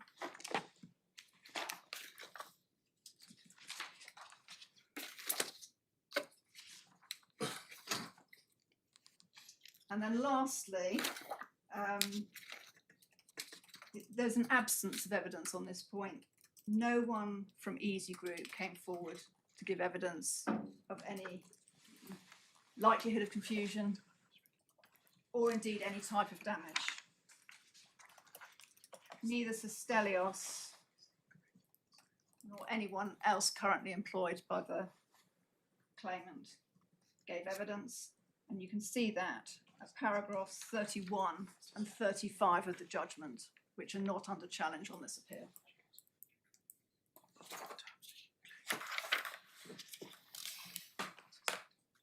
Oh yes, I should say no one gave evidence who had any relevant evidence to give. There was some evidence from an in-house lawyer, was what I said. But that's explained in paragraph 31 of the judge's judgment.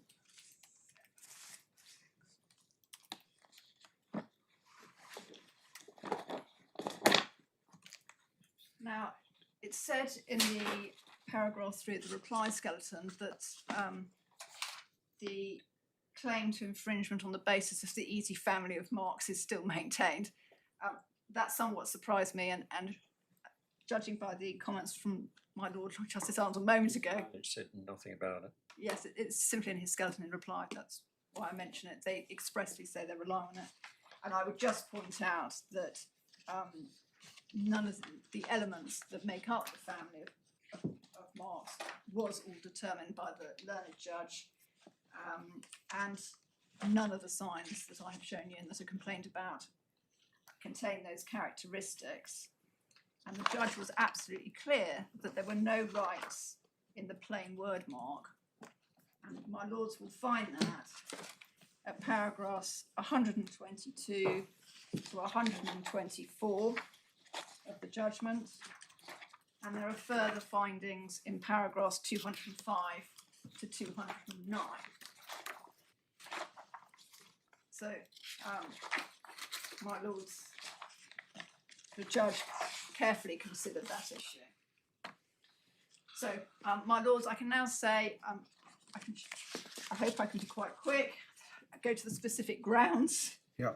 Ground 5. That's the second easy life mark.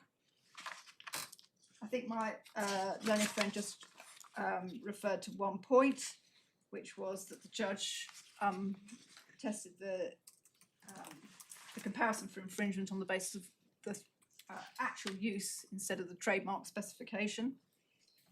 As a matter of principle, it is of course correct that the relevant comparison for the purposes of infringement are the services within the specification of the trademark relied on and the actual activities of the defendant.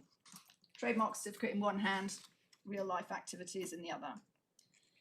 If I could ask, I've already shown, my lords, the scope of the activities relied on. And in paragraph 257 of the judgment, it is correct that the learned judge referred to what Easy Life did, namely provided a website from which various products could be purchased. Sorry, can you remind me of the paragraph again? Paragraph 257, my lord. Thank you. But what we would say is that, despite the fact there was a reference to what Easy Life did, the services he was looking at were in fact identical with the services that were relied on and can stand proxy for it. So it's no material error. And as I say, the judge was clear on his own findings with respect to what my clients did. So that is my submission on that. What's the sentence you rely upon in 257 to say it's broad enough? Well, it's what I say is that when one looks at the specification that we just looked at, which was, hold on, if you look at the second, which is retail services, including online retailing of whole list of goods, what he did by looking at what Easy Life actually did, which was a website with all these products on it, that's sufficient to stand proxy. So you have to look at what they were relying on. So you say that that's simply a paraphrase, or could be taken? Could be taken as a paraphrase, and it's not a material error, and certainly not something that should vitiate his overall decision. And I believe that was the only point that my friend took in his oral submissions this morning.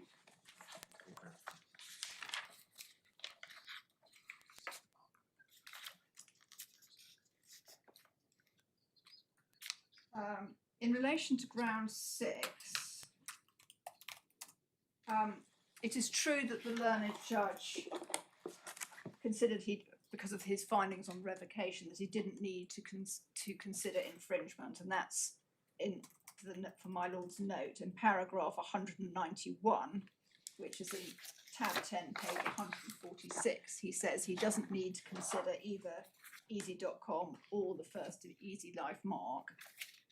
Nonetheless, at paragraph 225 that my friend took my lords to, he did make findings or observations in case he was wrong.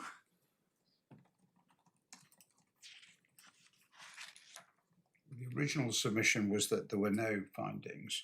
Yes. I think they... and then we referred to this paragraph, Yes. and then I think it was suggested that in some way this was inadequate. I think but we would say that this, in comparison with the other paragraphs it cross refers to, which for the reasons I've just set out, we say are fine. The judge has done sufficient that would allow my lords to proceed on the basis of his findings.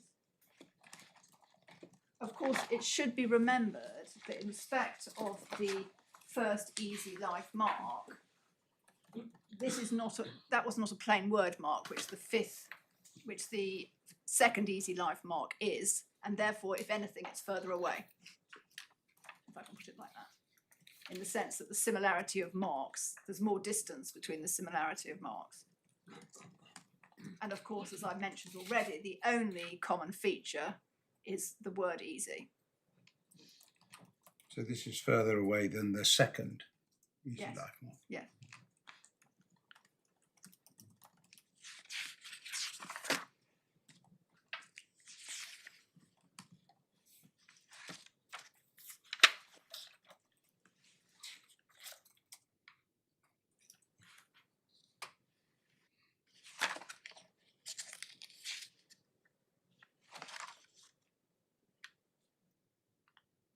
Now, in relation to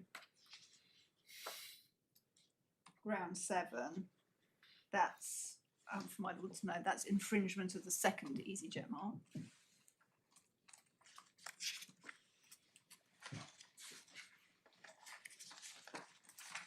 Again, if I could, on the basis, we say that the judgment should be upheld for the reasons given, but assuming against myself that the limitation is taken off, if we could look back at paragraph, at the set of marks, which is again tab 7.1, 90.1.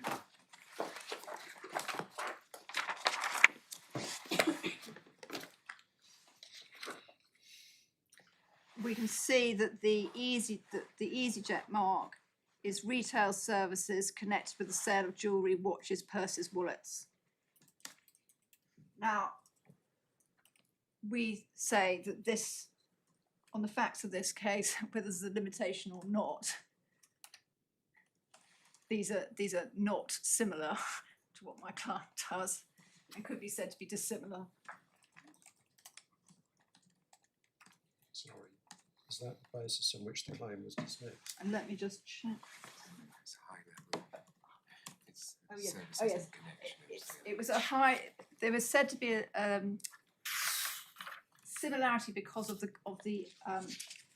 retail connection with retail services. So it was a high level, not high level as in high level. It was at a high level. There was some similarity. Generality. Yes, at a high level of generality, there was some similarity between So the the retail judge services. didn't dismiss it on the threshold. No, not on this one. And we said And there's no. you don't have a response notice on No, it.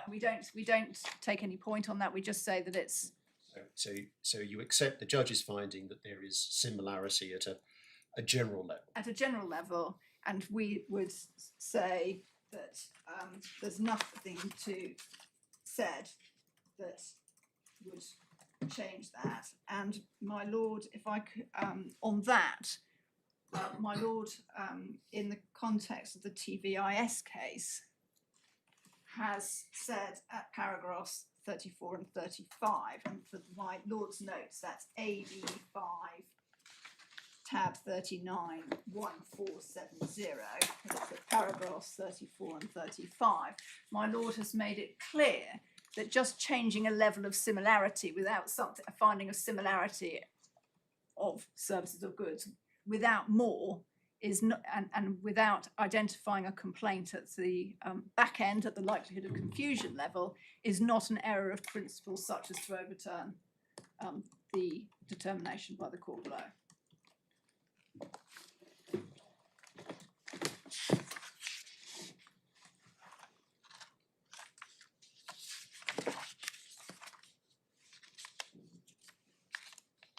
To the extent that the lone judge may have referred to any orange and white livery, this it's not relevant specifically because the EasyJet mark is registered in black and white, but there was a claim to enhance distinctiveness via the family of marks to the orange and white livery. So I would just mention that in defence of what the comments the judge made, who was dealing with the family of marks argument, and a claim to enhance distinctiveness in that regard. And with respect, What was the finding? well, he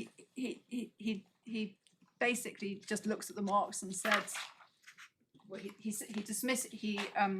effectively doesn't take it into account.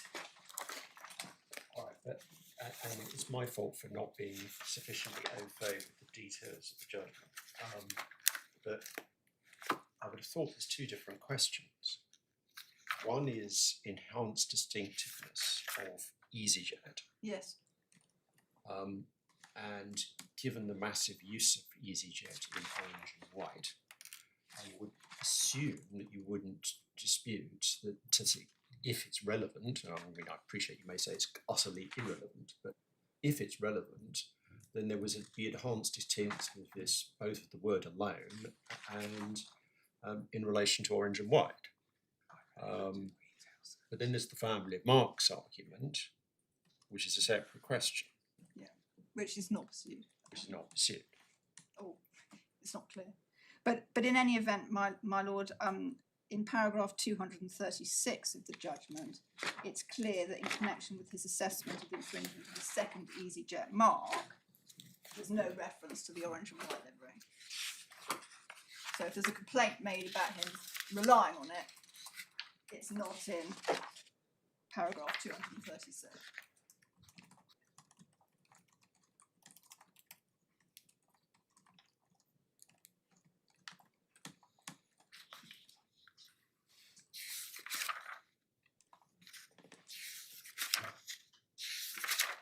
There's a further point made in the skeleton argument in relation to the use of the yellow gold colour, and that should have been taken into account. The learned judge did take it into account on his assessment of similarity, and that you'll find that at paragraphs 252 of his decision. So the fact that he didn't take it into account is not a good point. Did you say 252? I apologise, I'll just check that. That's right. It's yellow.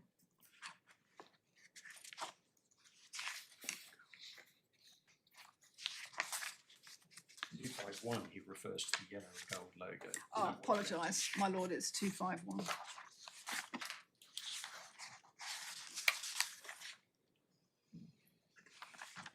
And then over the page to, he then goes on to find low similarity in 252, having taken that into account. Yeah.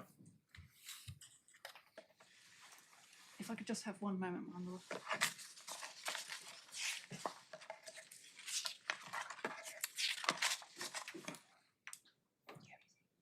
So the last ground is ground 8, my lords, which is obviously contingent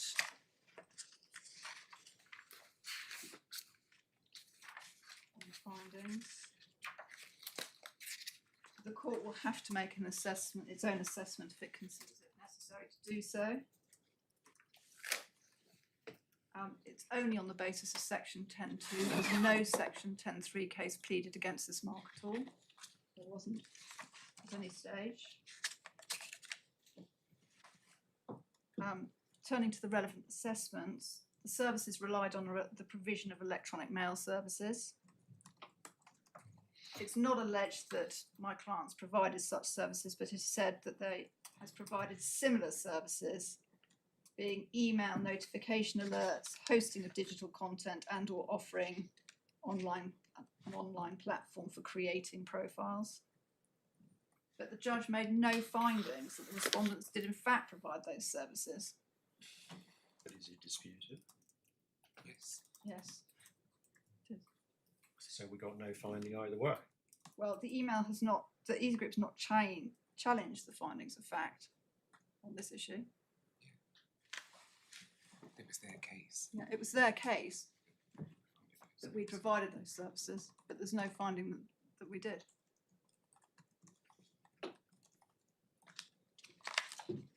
So the case could be dismissed on that ground alone.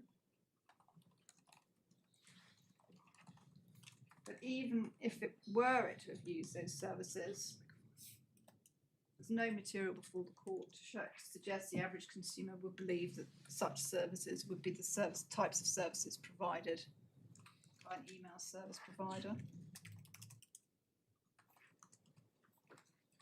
So the court should be slow to hold that there's any similarity, but to the extent that it does, it should be very low. With regard to the distinctive character of the easy.com mark, it's submitted that it has a minimum degree of distinctive character to be registered and no more. And that's on the basis of the Formula 1 licensing judgment, which can be found at F1 AB1 tab 11244, and that's at paragraph 47.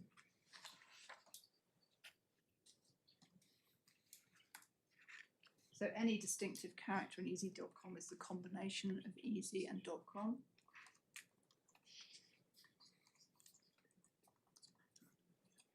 So we respectfully submit that for all the reasons I outlined in my general comments, that there is no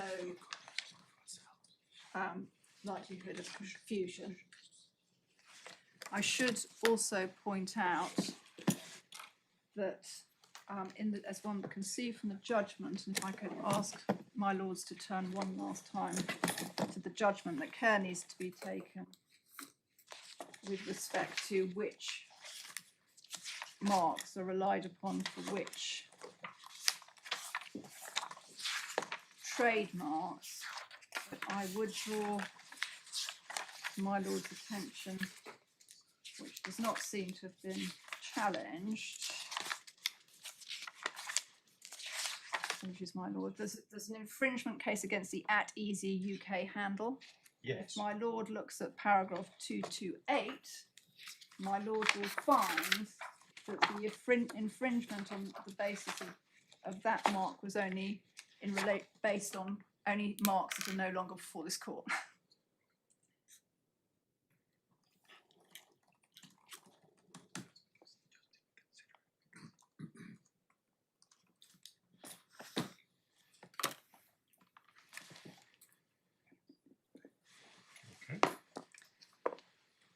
Unless I can help my lords further.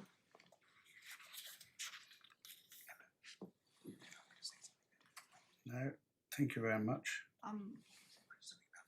Yeah, and then my learned junior has got something to say about validity, the contingent invalidity claim. But I'm conscious of the time. Yes. My lords, I'm going to be very, very brief on that, just to set your mind at That would be ease. my guess. Yes. So we're not pursuing that aspect of the respondent's notice, and I'll explain in hopefully three sentences why. Remind me which aspect you're not pursuing. Yes, my lord. So this is there was a counterclaim for a declaration of invalidity as against the second Easy Life mark, so the later Easy Life mark. And it was a contingent counterclaim, so it was only advanced in circumstances where if the court had found a likelihood of confusion between any of the defendant's signs and the second Easy Life mark. So it said if there is a likelihood of confusion, then the mark is invalid under the grounds of passing off. And the way we were going to rely on that counterclaim as part of our respondent's notice in this hearing today was only insofar as the likelihood of confusion was with the advertising services in the specification for the second Easy Life mark. Because we said that actually EasyFundraising were the senior user in the area of conflict. But given that the way that my learned friends have advanced ground 5, does not take issue with the judge's decision on advertising services. That means we don't need to rely on that part of the case.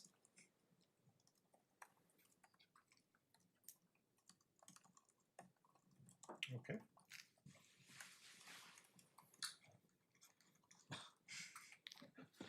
Lord, if that's the response for now, I think I need about 25 minutes to do a reply. I don't want to detain the court. No, well, that's fair enough. I think I've got to be mindful of the court staff and there are also the transcribers. So mildly unsatisfactory there it is. I think we'll probably have to come back tomorrow at 10:30. And obviously I encourage you overnight to be reducing your So if it's any time assistance, limit, it but will help. that won't then lead to judicial opprobrium because you haven't taken as long as you've indicated. But I think that's the sensible thing to do. Like yesterday, it has been very efficient, so we're very grateful. Even sometime tomorrow morning, hopefully relatively short, is within the time estimate. So there's absolutely no criticism, and I think that's probably the best thing. So we'll come back at 10:30 tomorrow. Thank you very much.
I imagine now, right now. Okay, it's right now. Well, exactly. It's going